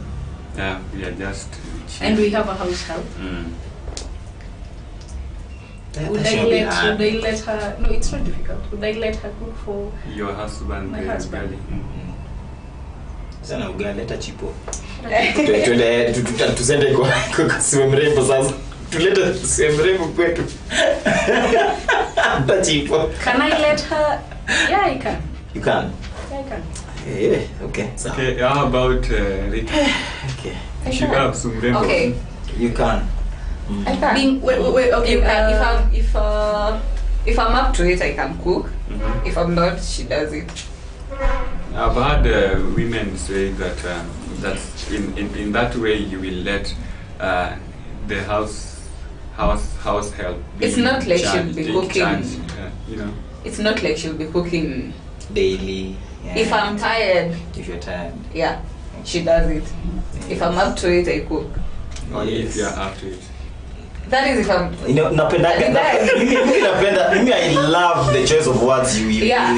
If I'm up to it, maybe when we ask you, I have the some energy. question that to us is such a big deal. Like it's a very tiny thing, but to men that's a very big deal. But you, naongeza mtu kama okay, when I'm up to. If I'm up to it, you water it down to when I'm in the mood. If I'm up to it, meaning. When we're not doing, I'm not tired. I'm not sick. All hotel, everything I'm back. That is it. You're really too much. You see, the thing is, the reason why I said I can, it's ni kama tu venye amesema. If I'm up to it, okay, I can let her cook it. It's okay. See, hata uguze then. Okay, no, listen. What I'm trying to say is, yes, I can let the house help do it. But if you specifically tell me that I don't want them babe, I want you to cook it today. Then I do it. Yeah. Yeah. Oh, but we Lazima must nikurume tell you. kidogo. Lazima You must. nikwambie It's not that you specifically. must tell me. If I'm not up to it, I'm like, I don't feel like cooking today. Nani, can you cook for us? And you say, No. honey, I don't want. I don't feel her vibe in that Yeah, guy. I want you to cook. I'm like, okay. Yaani unachukua vibe unaenda hadi kuongea sawa I basi. will not always let her cook Mm. when you're around. No, I can do it, but I can also let her do it. If I'm tired, I will not cook. Yeah, no one cooks and okay. Unafaa upike hata kama you're tired. Sasa ndio maana nasema wewe endea mwenye unataka apike hata kama. That is what I'm saying. Go for the one who That's can Sasa kuna preference yake. But you know, you're making sense. You're making sense. And the point of being submissive, yeah, I get what he's saying. Being submissive is essentially being obedient. Mm. Yeah, when you obey someone. Mm. But then when I talk about obedience also comes. We're talking about honor. Yeah, Honor. there are many things that come in. Okay, when we talk about obedience, even respect is in that. I will not obey you if I can obey you if I don't respect you. But when we are talking about the submissiveness that a wife and a husband should have, respect should be in it, obedience should be in it, honor should be in it. A lot of things should be in it. And if those things lack, then it is no longer the kind of submission that was intended for marriage. Now it is a stupid kind of submission. Because with her, she's saying that being submissive to your husband is giving him full control over you, yani yourself. Yani. I think Submission is she's saying essentially this. giving up control. I think she's saying the same thing that AI is saying. And in the same, being submissive means prioritizing your partner's needs and desire over your own. That is that. Now if we're looking at the bare description of submission. Now let's take this for example. Would you like let's say it depends, let's say you married me, yeah? So you want this? Yes, sir. Can we go here? Yes, I don't want it. It's not what I desire, but because you desire it, let's go. I feel like don't wear that. I want you to wear this because you desire it. Yes, sir. Let's talk about this. I don't want to talk about that, but because you desire, Yes, sir. Talk about it. do you want that kind of a wife? Not really. That is a puppet. Yeah. Yeah. Be with a submissive partner who also has her own mind, who knows when to give you control, and when that control is too much, steers you back to the right direction. That is the kind of submission that I would like to give to my husband. See you here, twende, sawa, rudi, I can never do that. Okay, that makes sense to me too. It makes sense. I think that's the right way to maybe give submission, because unajua pia ukipeana sana itakuwa na But most when men want that side. Yeah, the total submission. No, there's situations where we want the total submission. There's situation where let's not debate on this thing. Can you give me Give one situation? I wish I could remember one situation. Just give me time. I'll come up with one. But then you also need I'll to come up with understand. one where I check staki argument. Ni right. Ni right. Okay. Tunaenda right na usiongee. Uenda to right. Then that is not a partnership. That is not a partnership. No, like nile we normally discuss, but on this This is the right way to go. is the right way to go. You know, as a man, there's some things that there's some decisions you have to just take on your own, and it's bold. And Okay, it's there's nothing that pisses me off when somebody starts a sentence with As a man. As a we man. already know you're a man. Why are you announcing as a man? But as a man. No, don't go to my name. Don't go to my name. We all know you're beautiful. Don't go to my name. That is different. Okay. Yeah. You are the same people who, after a little fuck up, be a man. No. Ladies, they throw that around every time.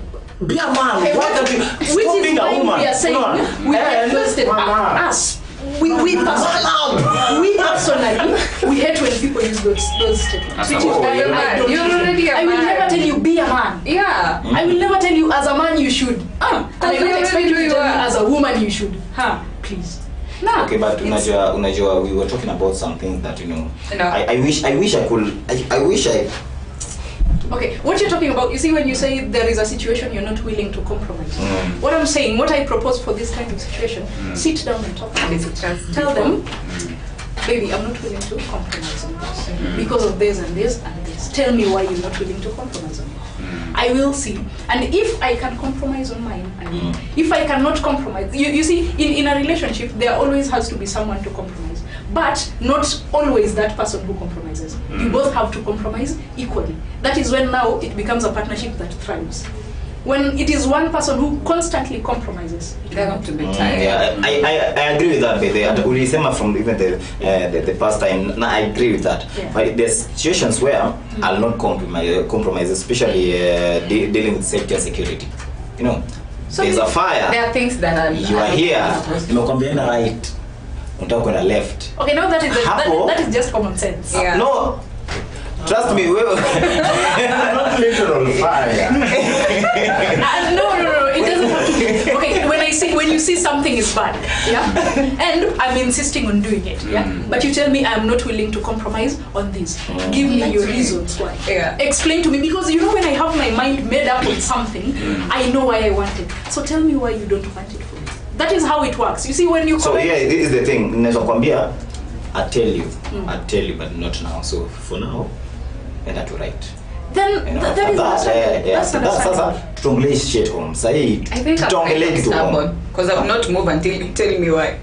So you need to understand also the kind of wife you have. Yeah. You need to understand the person. You need to know if your wife is the stubborn person, find a way to make them leave that place. Najua huyu anakoga. Understand that. Move. Wewe security kuja move. Hata kama ni kumbeba wewe Anakuwa kichwa ngumu. That is what you do. Unajua dawa yake. So kila mtu because when you stay with someone you really know them. You know if he's Exactly. tough headed, unajua mtamwambia aende right lakini ataenda without a reason. So tatafuta bouncer fulani amwambia aende. Yeah. So essentially that's the point. I actually have a question. What are your views on consent when you're talking about sex? Very important. Very important. I think consent is the number one thing that any person and it should not be only for men, it should be for men and women. Yeah. So men also should Yeah. You can say no and I'm supposed to respect it. Yes. Okay, let me ask this. If let's say for example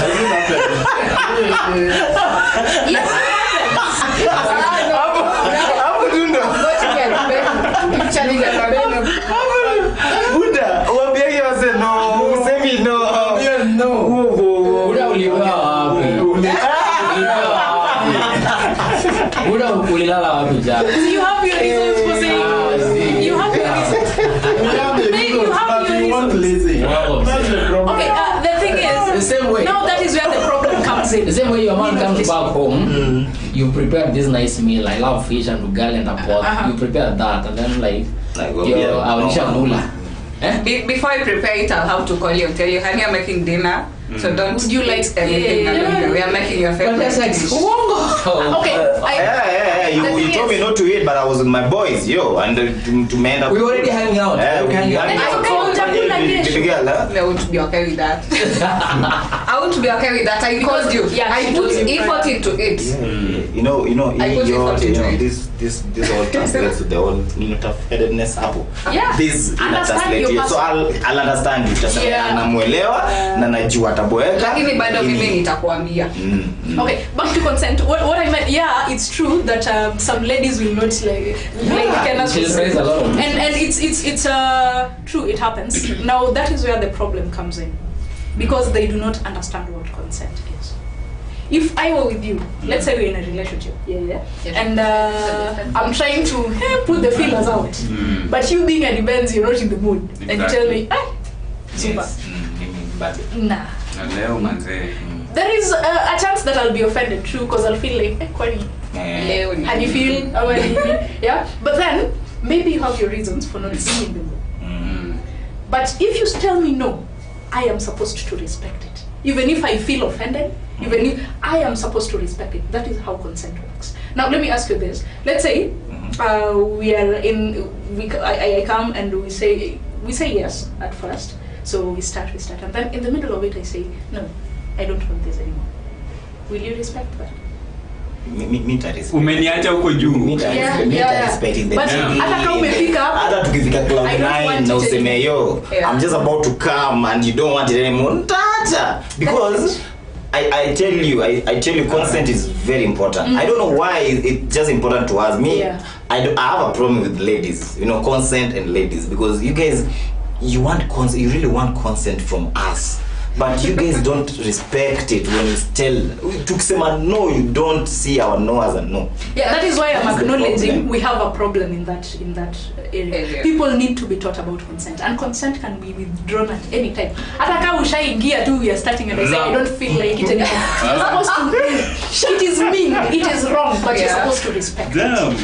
Okay, not wrong. It is mean. It depends. You're getting to point. But Nice. Yeah. Manzeni nimeingia tu yani, alafu manzeni nimefimbe. Go ahead. Alafu kuna venye why not? Imagine if it's not consent, it's rape. Yeah. That's true. So it can be withdrawn at any time, and you people also need to understand when you're giving consent. If it's yes, it needs to be a resounding yes. Silence is not consent. When someone is drunk and they say, yeah, sure, it's not consent, because they're not in there. Na kama ni yame kugrab, baby. It is not consent. She's drunk. They are not in there. Manze me grab, manze na niana nitoa manguo and everything. It is not consent. Hauna mguu ya kutoka hapo. Nitoke aje na ameniweka. Hi guys. Wait. Alcohol. Wait.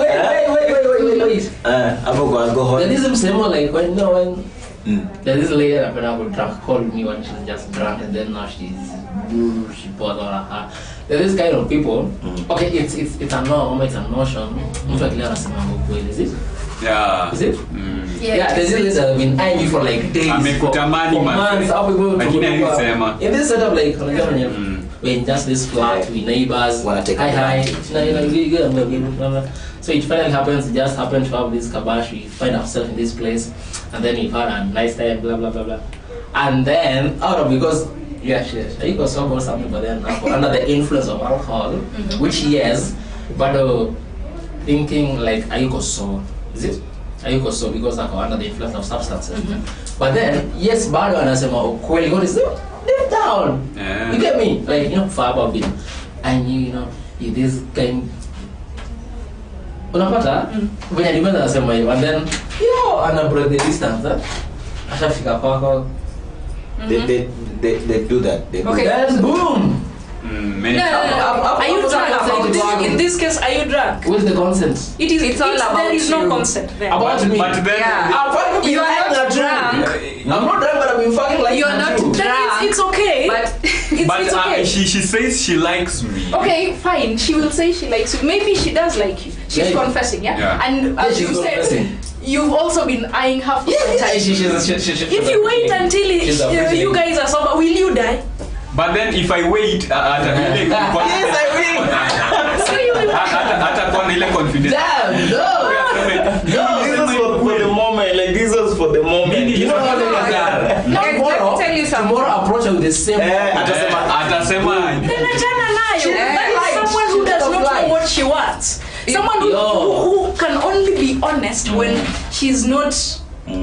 And you sure you want to be with that guy? We have to agree that those kind of people. Well, they are there, but it's all about you. They are there, but if this person can say that when I'm drunk, oh my god, I want you.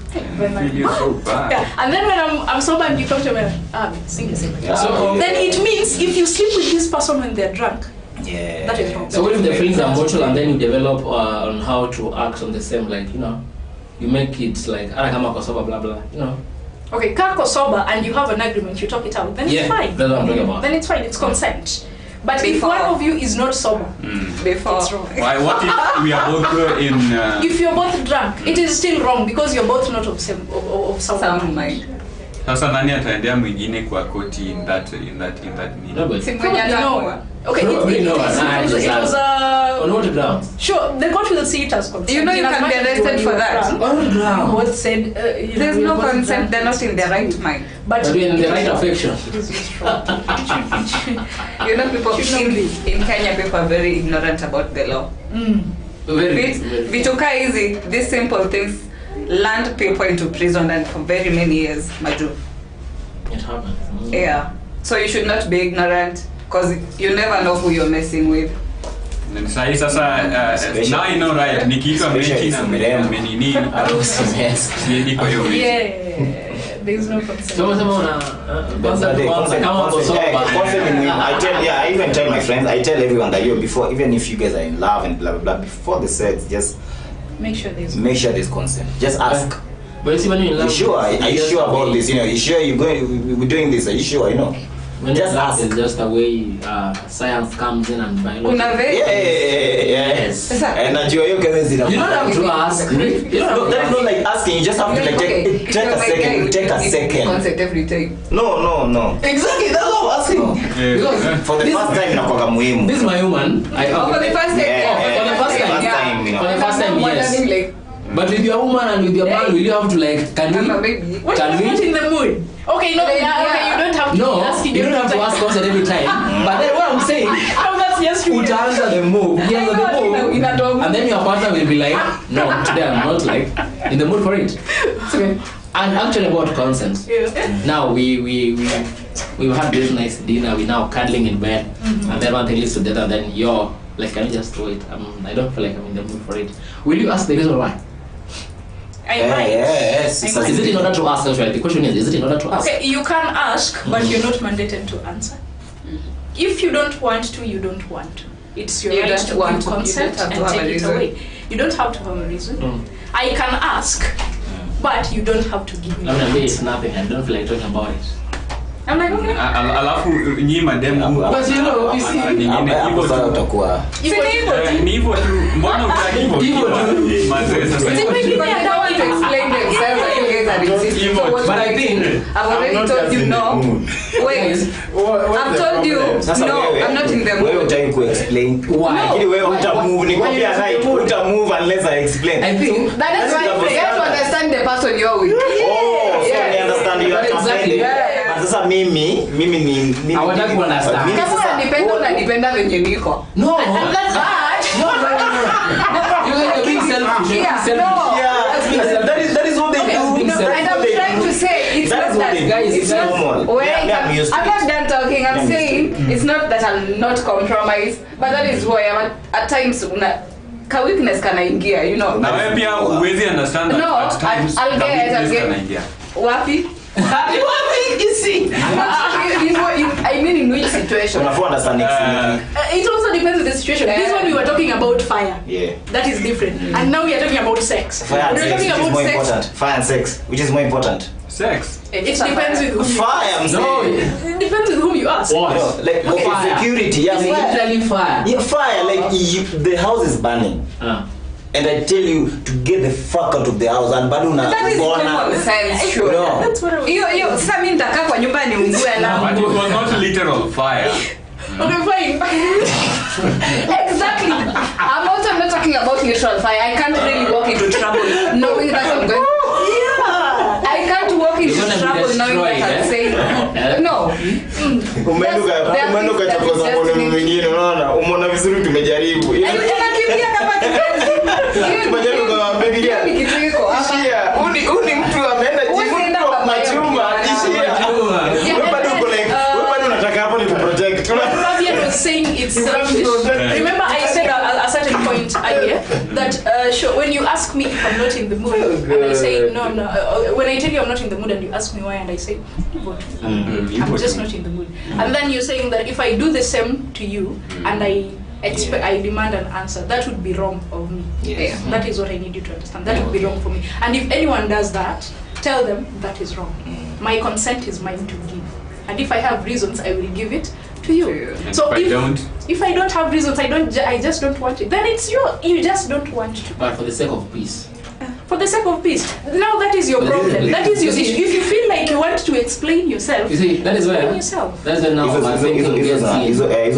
that's your problem. Why do you overthink? I've just told you I don't want to. It's nothing. This is a partner. This is not like your one night stand. This is not your one night stand. This is your partner. This is you're married to. Tomorrow, He tomorrow, That's he why I might have a phobia of doing the that same. explanation. That is why. You know, That is he why. deserves. He's entitled to that explanation. Thank In you, fact, because he's entitled to that No, he is explanation. not. No, he is not. Okay, Do you know, just when you talk about marriage, it's like it's not even like a relationship. It's not like An a whole new explanation. level of No, it is still a relationship.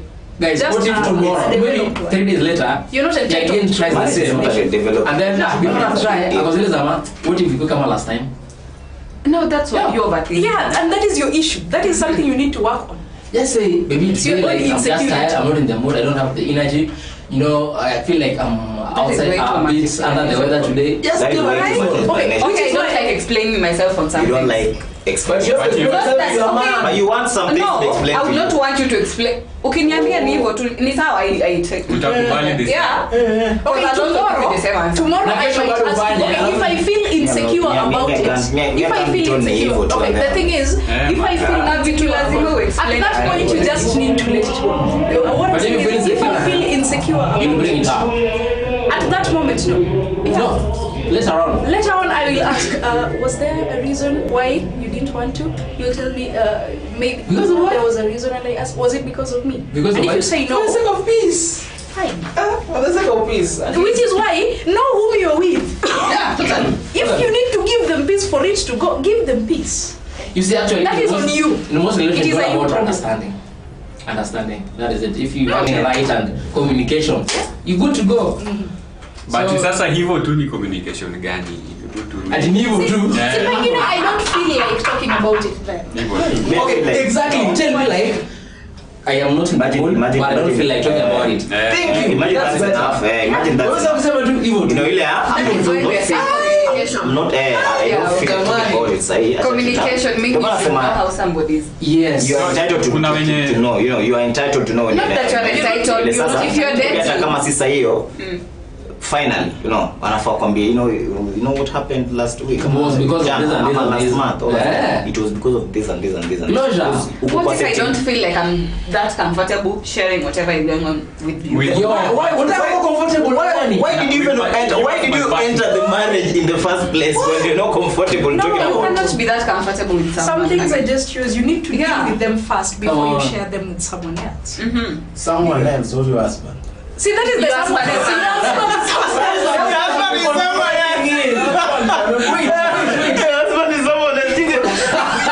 I feel like you guys kuna kitu moja amuelewi. Why do you differ? But I think Yani- you are one. Yani- Guys. You are one. Okay, there As is in also one. How can someone be so Why are you guys ganging up be on so us? hot and cold? They can gang up. No, my We question are not is, ganging up. I'm Just just My saying, question is- me, there's a lot of things you've said that I agree on with you, but there's some things that I think you take them like I said, you take them so lightly. Because but people just complicate it. People there's just, a big it's No, not no, that no. deep. Like, okay, it's simple. People just It's complicate. perfect. now I think you make things very complicated. it's Yeah. perfect sense. Just be simple. Hebu niambie, women and men.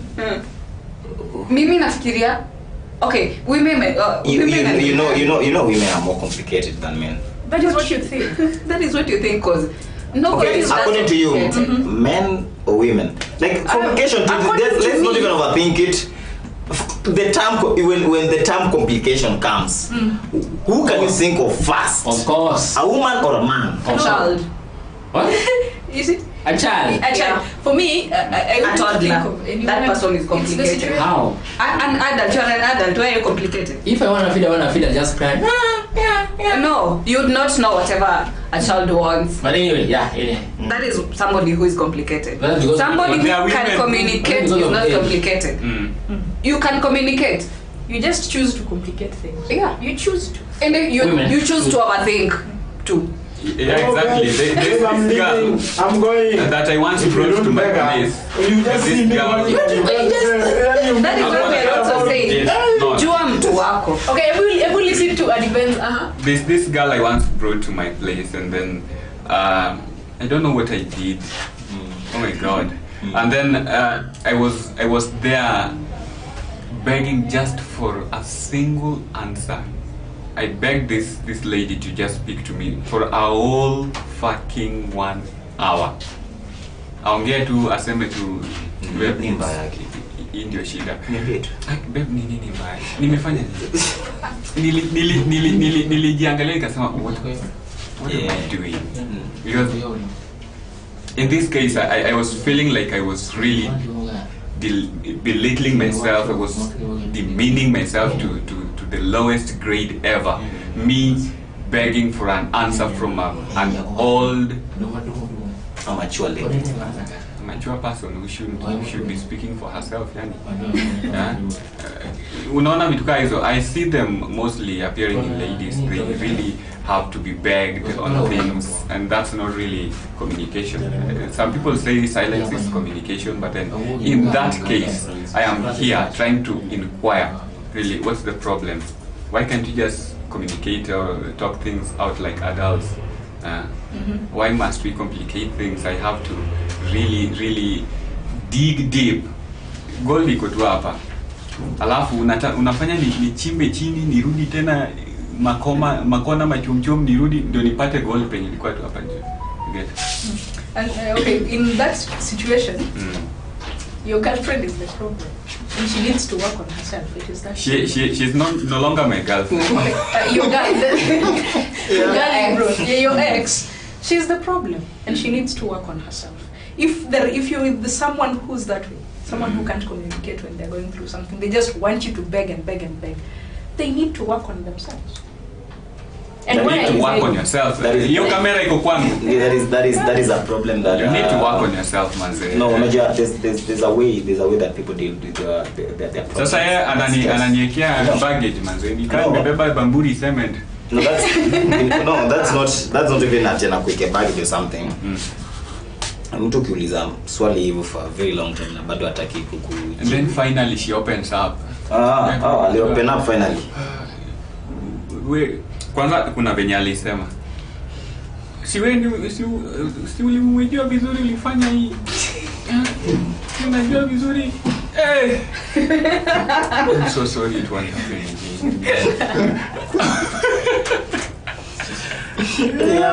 That be what too many like hii ni kitu lazima in 1 minute ungeisema 58 minutes ago, yani tuti kubege yote na kusema. Anza sasa yeye amejam na anakaa sura mbaya kijam. Right. Baadaye watu wanakaanga sura mbaya wakijam. Mimi si sura mbaya kijam. Jam. Yeye umejam. Bado hujajam. Muulize. Unajamisha ukismile hivyo. Si nikijam, sasa siwezi jam. Mimi nanijamisha. Okay, and I wanted to ask you another question. What do you guys think about feminism? Just general view, kwanza. I don't want to go deep. If I just want to hear general view, and we decide if we're going or we're not. What do you guys think about feminism?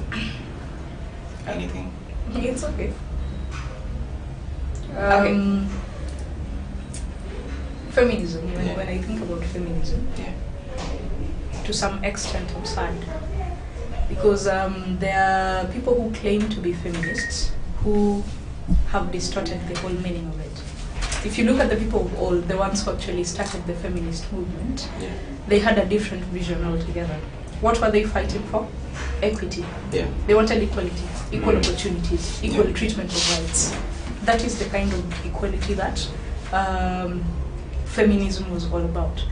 Right now, some feminists, I can't speak for all of them, but some of the ones I've interacted with, it's more about superiority than anything. And right now, it has turned into gender wars.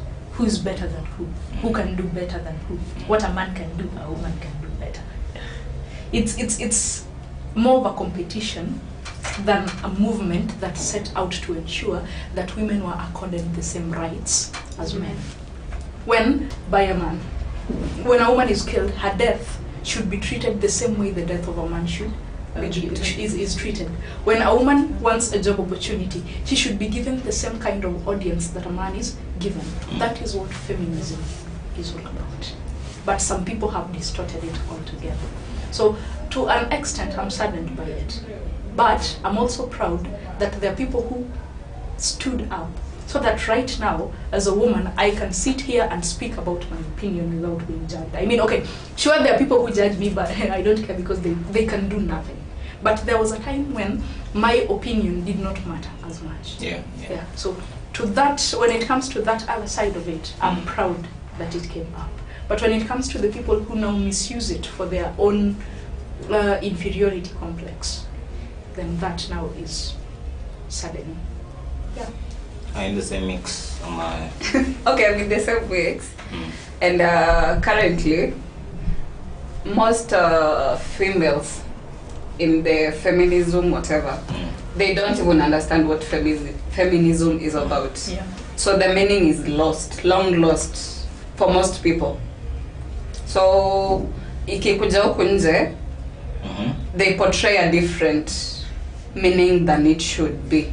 So that is also misleading to other people, like young females or men, you get, who are coming up. So they grow up with that notion, but not getting the right meaning of what it should be. Which is why there was this point that a friend of mine came with and said, do you know why men grow up to hate women? Because I was talking to my brother, and my brother said that, why should I love what women are for if I am being persecuted because of them? Yeah. Why is it that, what can a woman tell me anyway? When a woman dies, it's men this, men that, men this, men that. So it's like, according to them, the feminists of now have kind of demonized men. You see? So men end up hating women, and so the cycle continues. There is no breaking it.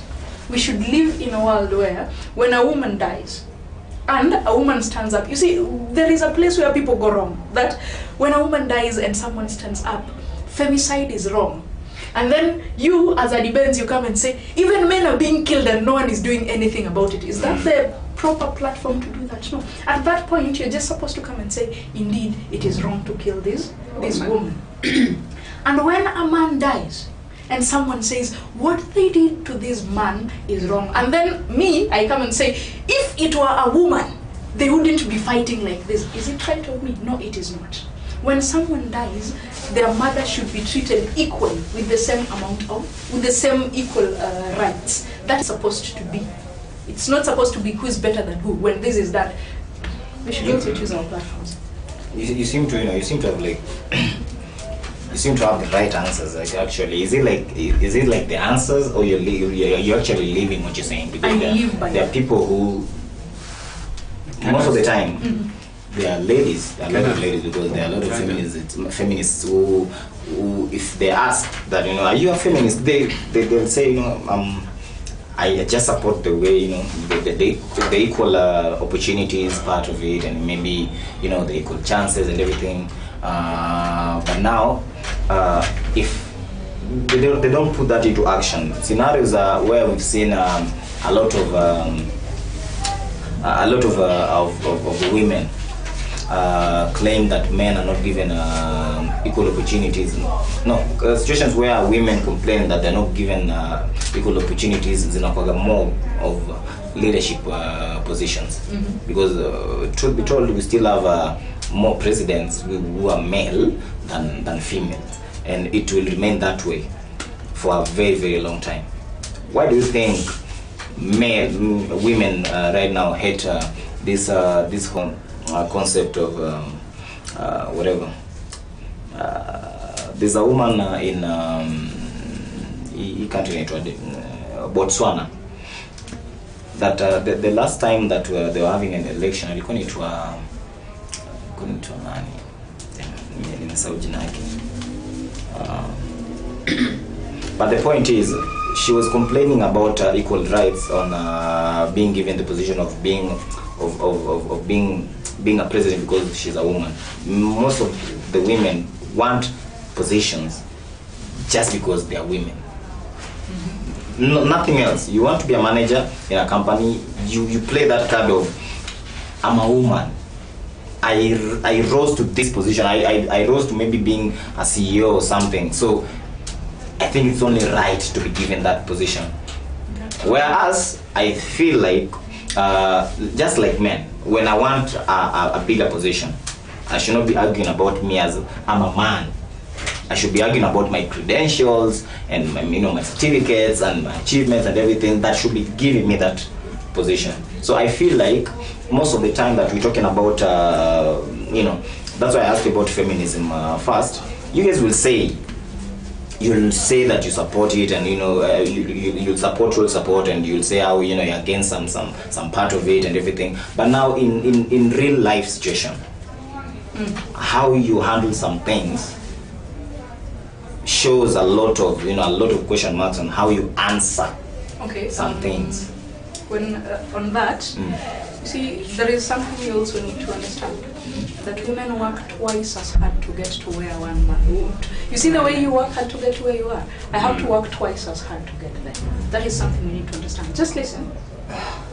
The reason is because in the world, it is a patriarchal world. That's just the sense of it. Yeah. Yes. And most things are considered like CEOs. When I talk about a CEO, I will ask, who is he? You see, that is what comes to mind first. Why? Because men have been rising in the positions of CEOs. Their being a man doesn't matter. But for a very long time, my being a woman mattered. That is what people notice first about me. It is not my credentials. It is that I am a woman.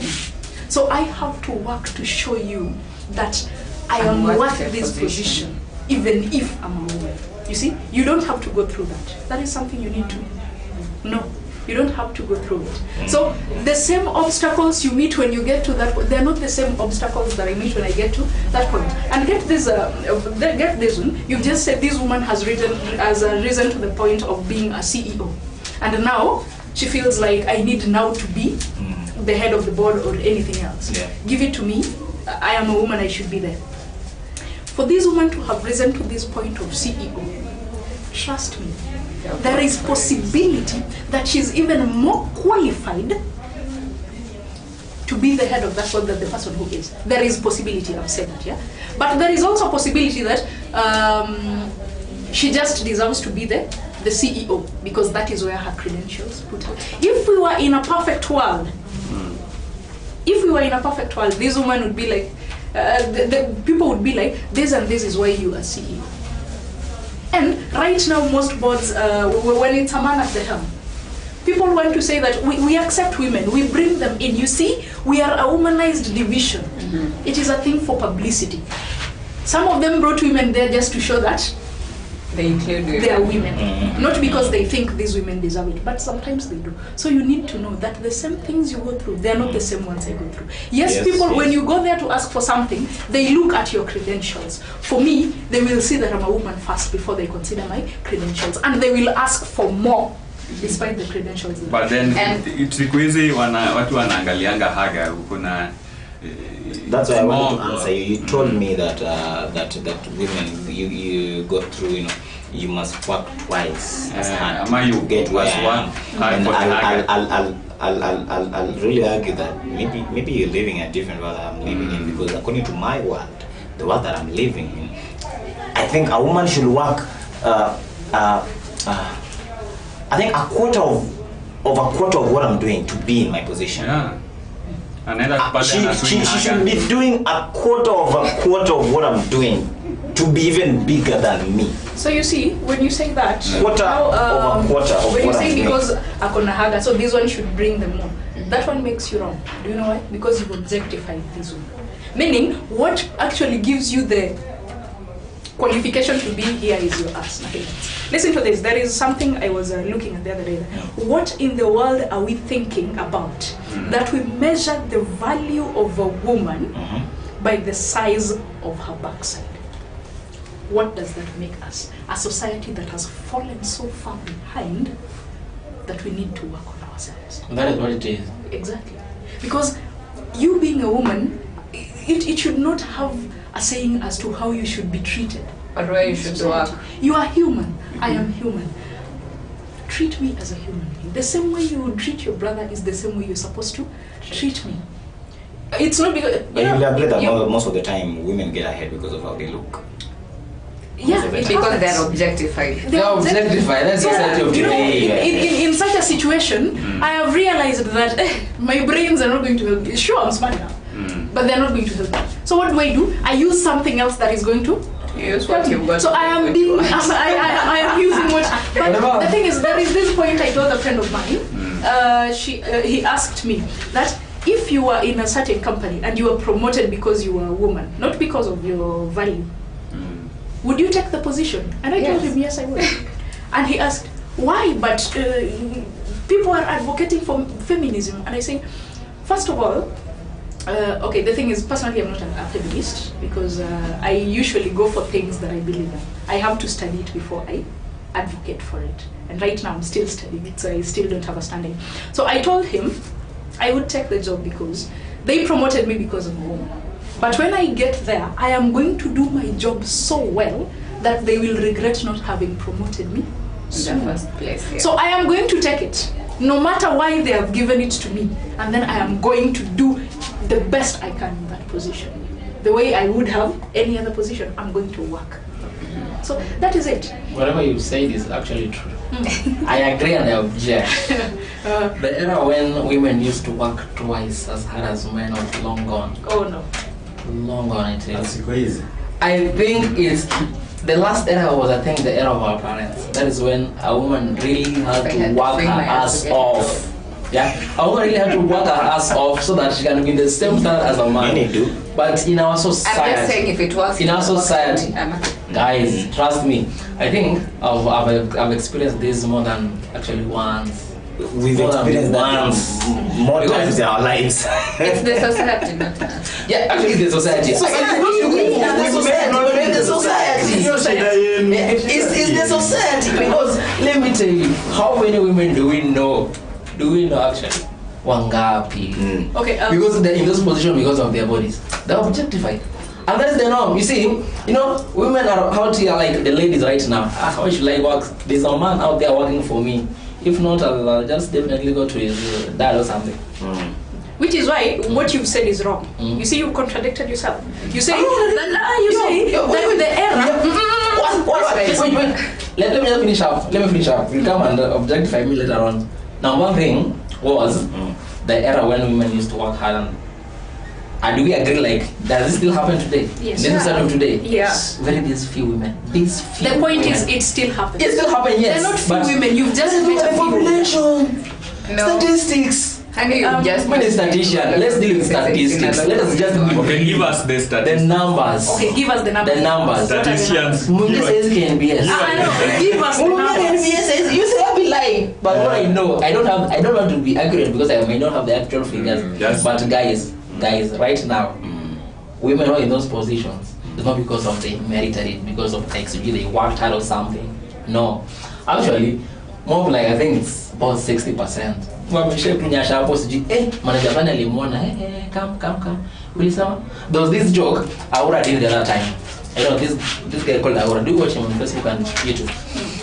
He was preparing for work with his girlfriend. So then he gets late, the market banana, and he put on the makeup and all that shit. So then nachelewa namaliza na kam. Akamaliza around the night or something. So they happily walk to work. Maybe just wait, I'm going to introduce you to my manager. He's a good guy, blah blah blah blah blah. And I figured to him, and manager is like, young man, why are you late? You're fired. And it was content anyway. Yeah, you're fired. And then this is the office, and then Mlango will come up. He walks out, and then manager angalia walk out. And who might you be? So said dem wake sasa. Akasema I was looking for a job. Angalia papers. You are hired. Contract you place. Well, that's that. So later in the video, I ran a walk home and pressed on a job. So he was walking home to go and rest, blah blah blah. The lady who was initially the girlfriend and a driver was Nandy and the manager. In the vehicle, in the manager's vehicle, and then anamwambia hebu nipatie kwa saki. Nenda kuchukua vitu zangu ni kama imehama hapo kwako. But unajua hiyo situation yako even the video hiyo situation will happen ina happen in a society in a lot of situations ina happen even and we have to agree on one thing that nowadays truth be told, women get ahead of men just because of their body, because they are objectified, like we said, which is wrong.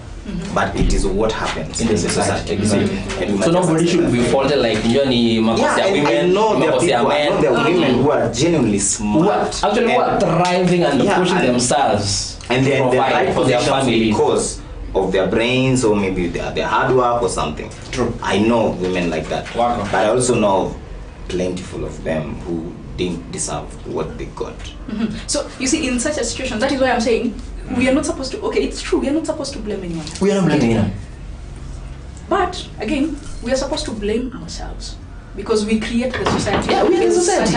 Such a situation. Yeah.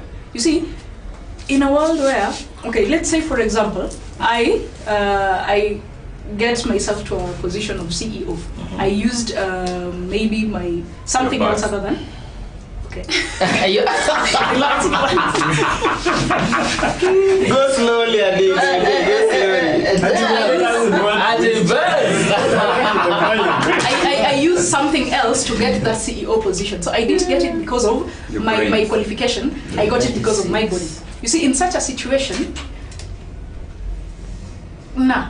because okay, what I'm trying to say is okay, in such a situation where I get there because of my body and not my mind, it is still a fault because I did not use what I know I can use. I used something else because there was no way they were going to consider what is in my mind. Or they might have considered it, but they might not have given me that one. So the easiest way was for me to do this. But what matters, I feel like what matters is when I get there, do I do my job? Well, perfect, Yeah. Because if the ones who get ahead because of they've just learned to survive. That is how they're doing it, and it is wrong that they have to do that. And in the long run, you're not even going to keep that job for that long. Exactly, because you can't do it. Have you ever gotten ahead, of anything, not even a job of anything, because you're late? Not that I know of, but there is a possibility. There is a possibility that it has happened before. But not. And it's not in your knowledge. None that I can think of, but there is a possibility that there was maybe an opportunity or something that happened because, I'm female. Yeah, it's possible it happened. Lakini lunch umebuy That's happened. Very skeptical when you answer. Like, wewe ni ule mtu mwenye to find out to answer a very direct question is very difficult. You answer this question in a way that is very skeptical. You're very you don't answer something that wants a yes, a direct yes. You don't give us the direct yes. You just you give us an explanation on how you think about it. Because you ask it how I deal with it. So I'm giving an answer as to how I would deal with it. You as a person. Me as a person, that's how I'm dealing with it. That tells a lot about you. But I can read people too. And I know a lot about you now that I knew some hours ago. Now maybe I ask you both of you this question, this one simple question. I know you'll answer it in a different way. So what's maybe one big decision that you made? Maybe it's not big, it's a small one, but you made this decision and it has played around your life in such a big way. Anaangalia big sis.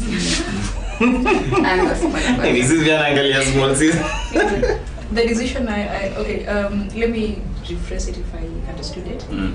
That one decision I made that kind of had a major impact. Exactly. I made a decision to know myself. I saw that coming. I really saw that coming. Okay, I saw that coming. I knew you'd answer something. So, what do you know about yourself? Hata sana shindo nijibu nini.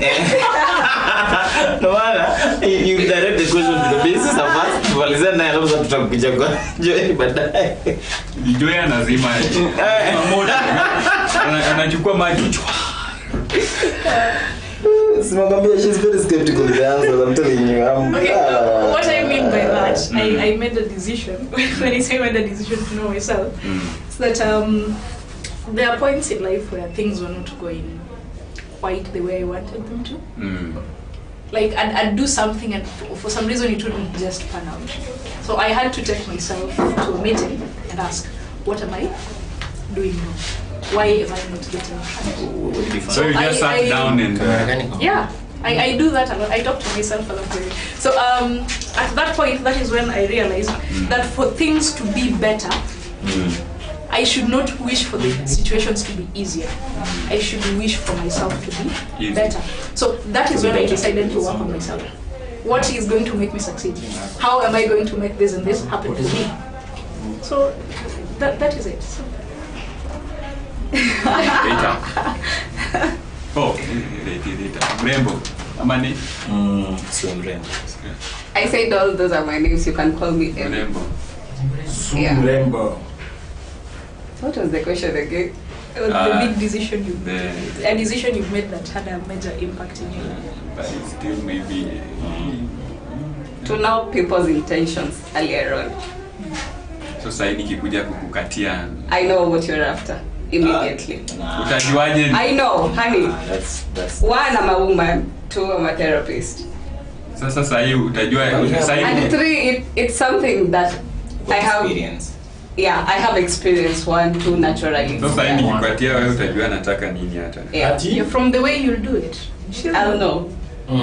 Yeah. Not only that, but in all aspects, almost all aspects in my life, I'm able to deduce something before. Yeah. Utajua huyu ni wa mechi. Huyu ni wa Simo. Huyu ni wa inaitwaje? This is for keep. Utajua ni wa marriage au sasa ni marriage. Utajua? Yeah. Then I Yeah, you know, fumble. she's not saying that I'm not perfect. She has gone through things that are. Mimi napenda jibu zenu. Unaona? You answer it straightforward. And by the way, I'm not perfect. Unaona? I will know, but I'm not perfect. I will do this, but remember, my woman. Because those are facts that people don't consider mostly when I give such an answer. Yeah.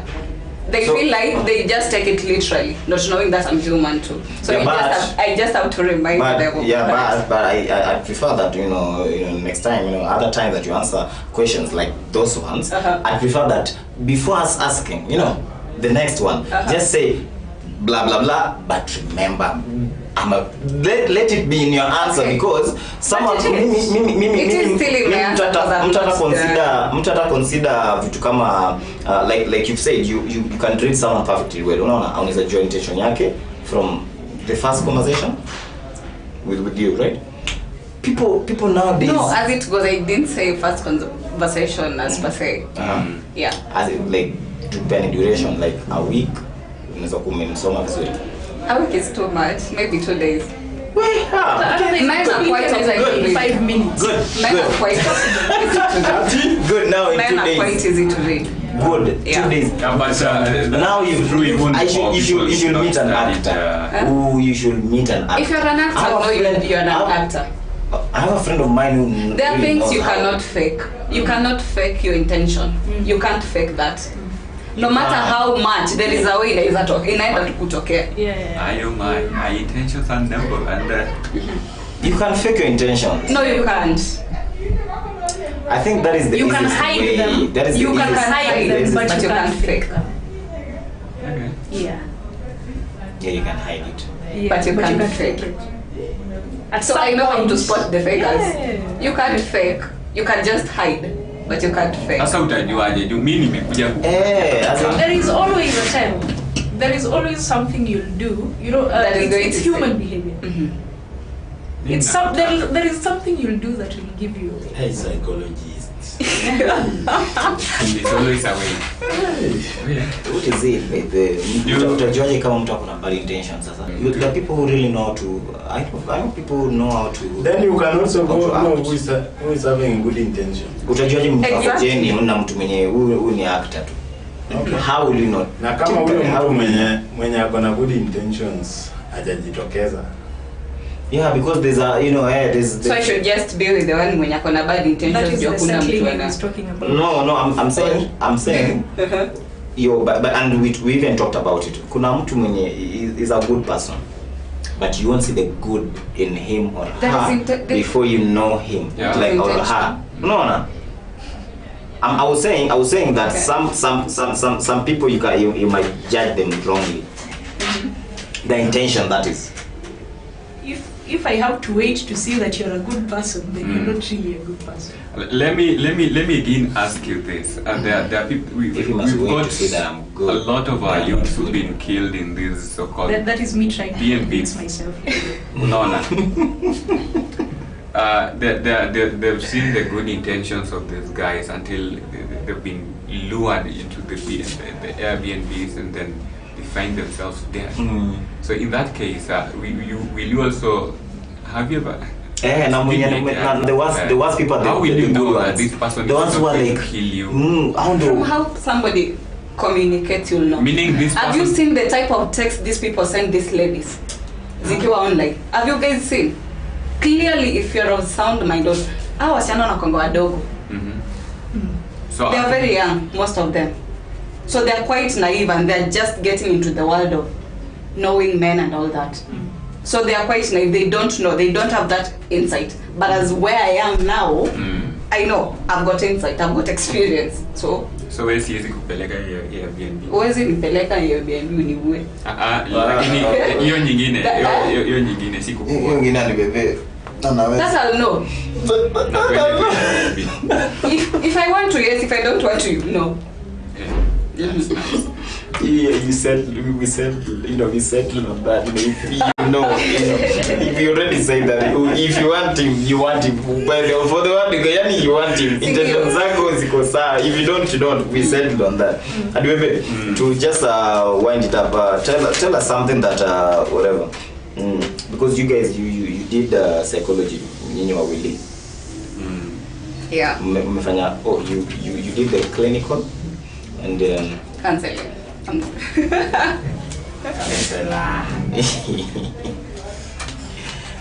You graduated. You said you're going to graduate. And how about you, Joy? Nimemalizana na mambo ya graduation. Oh, Yeah. so you're all done. Yeah. Challenges they face happen. There's always challenges in this whatever. What? In the courses, because bado see careers. Is it like a career or now like a course? It's a career since we studied. Yeah. So, what are some of the challenges that you might have faced during the time? Challenges. Yeah. Okay, I can say Uku because I'm mostly based around this place. Yes. One, there's no awareness at all about mental health matters, especially if you go to areas like Awendo, this Uku mashambani, I can say. Yeah, there's no awareness at all, and if you try to convince somebody, they can't even fight with you. So that is one major challenge. Another one, since there is no awareness, there are no facilities. Kabisa. So is there any mental health facility around? I don't know if Luala community do that. Yeah, they So always that is do not that, a mental. like They're it's like not not a mental facility. facility. A facility that can Yeah. habitat. You get? Yeah, No. kuna. So those are some of the challenges, and in most part of the country, as you call, that is another challenge. And then majorly that, and then again let us say most therapists. Okay, I know itaguza wengine, but we need to be paid, and if you tell somebody the fee, and now it's too much. Yeah. So that is also another challenge, but we can also You do have it plans? pro bono. You have actual plans? Have you Yeah, ever had that? yeah. I have clients who I work with at Madeira. We still communicate till date. I have some around. Yeah, Like some Maybe around. is Even like it someone easy who to comes get a and job it's na like, hii? it's a session and now you like leo kulienda hivi. yeah. I have to. Nice. Is How it much do you easy charge? to get a job and you pia uongeze A session tuone kama tunaweza kuja na Nyinyi pia. budget yetu Tunaenda yote. sana. Kuja sana. Hiyo kuja. Basi, Tunasikia bei zingine hadi tuogope. Kuja.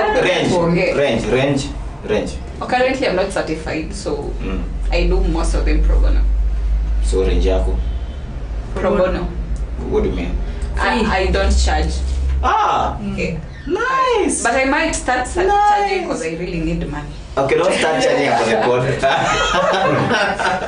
Nice. And then, even without whatever, the license and everything, it's still, you still it's keep. It's illegal, which means that it will be there. you should see it as a. Yeah. Okay, yeah. We want to go for that. And maybe is it easy to secure a job? Now the prospects are improving right now. Okay. Yeah. Compared to back then, say, yeah. Say so now on TV there is something on mental health. Yeah. Before there was nothing, especially after COVID. Oh, yeah. People are going to more therapists now because there's a lot. Nice. People are more aware. Yeah. All right. Wait to answer something. The challenges are the same. Well, Because the challenges facilities. you faced, you are in Nairobi. Yeah. And The challenges can be same. challenges. Noko clinical huko na challenges zako sasa. Challenges. She's not. What was sad really was that there are people who it was sad. It wasn't really a challenge, but something I noticed. See, in Kenya, there are certain mental illnesses that require a lot to maintain, to look after. They just require a lot, and not all families can afford them right now. And because they are so minimal, it's expensive for the not so well off families. So it becomes difficult for them to look after their children or even guardians or parents the way they should because they can't afford it. That was what saddened me. What do you mean? Just we'll come again. There are some illnesses that require a lot of maintenance, and with that maintenance, there are things that you need to buy. There are costs that they accumulate, the drugs and all that, and not all families can afford this. You find that, for example, now let's take a child with autism. In a well-off family, this child will grow up and might be a very prominent citizen in the society.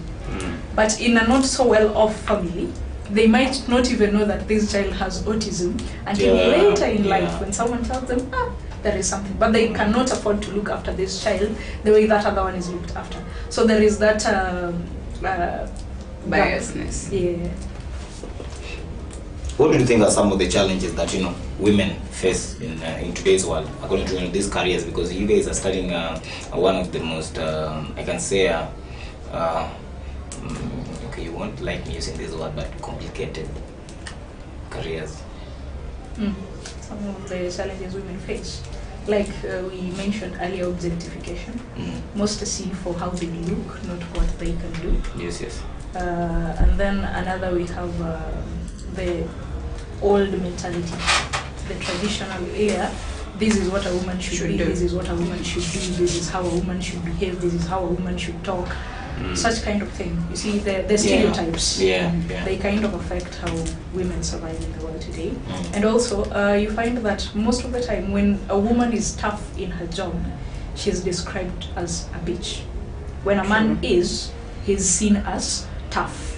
You see, so these kind of situations where women are they are not appreciated for some things that they do for their toughness, for their go-getter, she's described as a bitch, man. That's such a bitch because because she's and you're very such a bitch.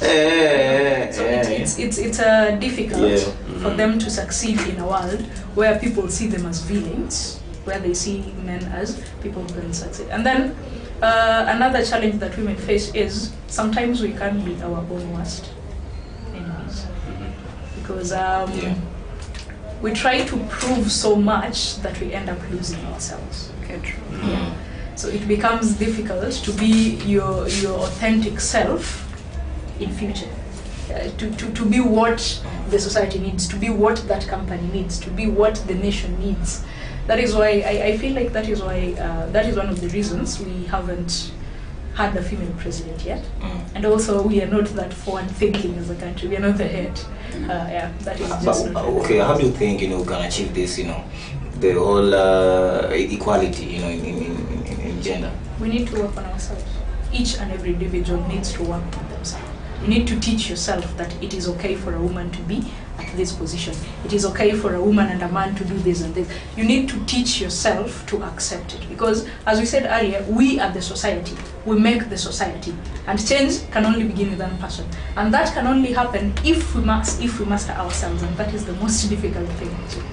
So just work on yourself as an individual. Don't try to change a whole society before you work on yourself. And this is not to you, but I'll ask Joy, but Anza. What are your thoughts about LGBTQ? LGBTQ. Yeah. You do you. It's okay. If you want to be gay, you're gay. If you're gay, you're gay. So, okay. Nothing. Okay, I don't have much to say other than it's okay to be gay. Yeah. So you're okay with it? I'm okay with it. Mm-hmm. Your business is your business. Yeah. Okay, you see, when we talk about the LGBTQ community, what I came to realize that people either hate what they don't understand, or People they fear fear what they don't understand. It's those two things. They fear it or they hate it. So if you want to sleep with women if you're a woman. If you want to sleep with men and you're a man, sleep with men and you're a man. It is your business. What you do at your own time is just... I did a lot of reading, and this is just something that I am still working on it, but I think sexuality, no one is born straight and no one is born gay. We choose it. It's fluid. It is. We choose it. You see, even you attracted women, when you were born, and then you grew up, there was a point where you didn't find women attractive, true? Your sexuality had not yet sprouted, yeah? So you were just like, I know I'm a boy. But then we grew in a world where the normality, what was put is that a man should be with a woman. Even when we look at the Christian aspect of it, we read the Bible and it says, and therefore a man shall leave his house and be with, meaning the norm is for a man to be with a woman. So it is adopted in our brains. We educate our brains that this is the way it is, this is the normal. So you work on it.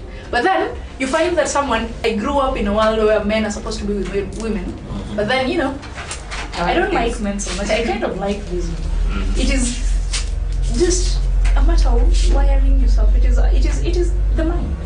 What you like is what you like. But you teach yourself to like it. Everything we do, even introverts teach themselves to be introverts. You can teach extrovert. Everything is learned. So you learn what you are. How do you teach yourself to be an introvert? I really love that. Naongeanga mingi saa zingine niko like, si ningetulia tu, ningepiga pa break. How so do you I decide do that to, break? because you decide to piga that break. The moment you've decided, you're like, I actually like being by myself. So you'll be by yourself. You decide that, I'm actually being by myself. No, actually, I don't like being an introvert. No, like I'm saying, you asked how you can decide to do it. Yeah. That is how you just choose to do it. Just say, I'm taking a break. Now I'm not going out. Now I'm not socializing. It comes to a point where now your brain is wired in a way that you just prefer it. You are used to it. So it becomes habit, so that is you. You can also choose yourself, you can teach yourself how to be an extrovert. Everything we do is learned. And some are also, you acquire them through maybe trauma, Yeah. Even the environment shapes who we are. How you see people acting, how you're treated as a child. For example, you see people grow up. That's why I'm saying it is choice. They grew up in the same environment, but it's not necessarily that what they saw was the same thing. You see? Maybe when I grew up with you as my brother, you were all outgoing, and I saw an outgoing person, I'm like, oh my God, I'm going to be as outgoing. Or I saw you and I'm like, okay, this is exhausting. I don't think I can do it. So I decided not to do it. So sure, we might live in the same environment, but what we see is you may decide to go introvert, Leo. Yeah. You may decide. Yeah, that's true because I've seen it work. But I've seen. I was talking to Auntie Baby the other day, and I was saying that the more you achieve success, the more quiet you are. Is it true? Money doesn't like noise. Okay, when you talk about wealth, more. Not riches. When you talk about wealth, Yes. you see, I came to realize that rich people, wealthy people, don't like mediocrity. And therefore, when they talk, they'll talk about something that they actually believe, something that they actually understand.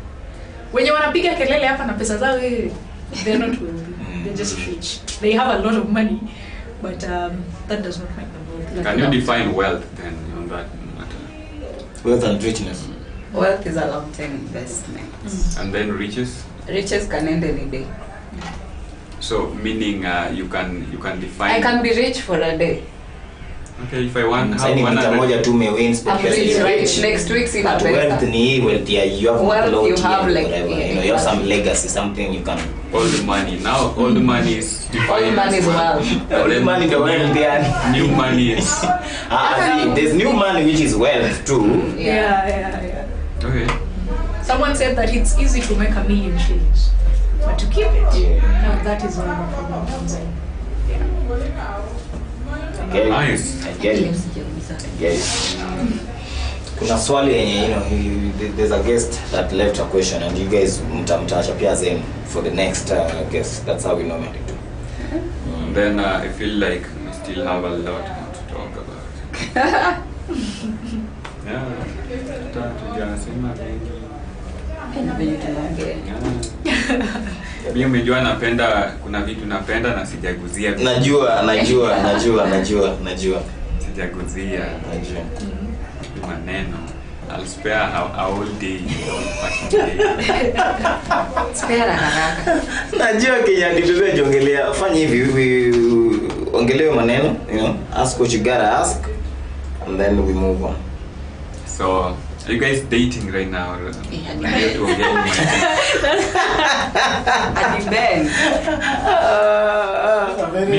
Mimi siendangi hivi. Anza tu. Anza. Am I dating? Yaani hiyo pia unataka kuwa skeptical. Come on, Joy. Jameni. Yes or no? Jameni. Kuna zingine hebu. Hey. You want to explain how you understand?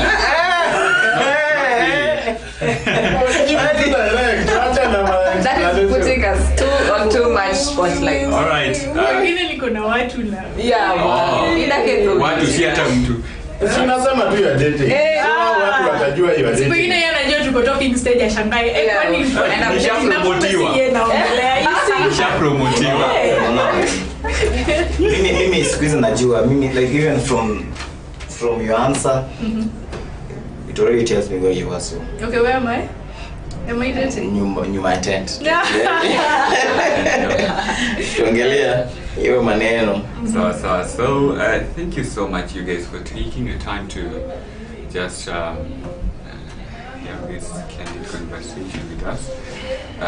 It's been a moment of bliss, a moment of just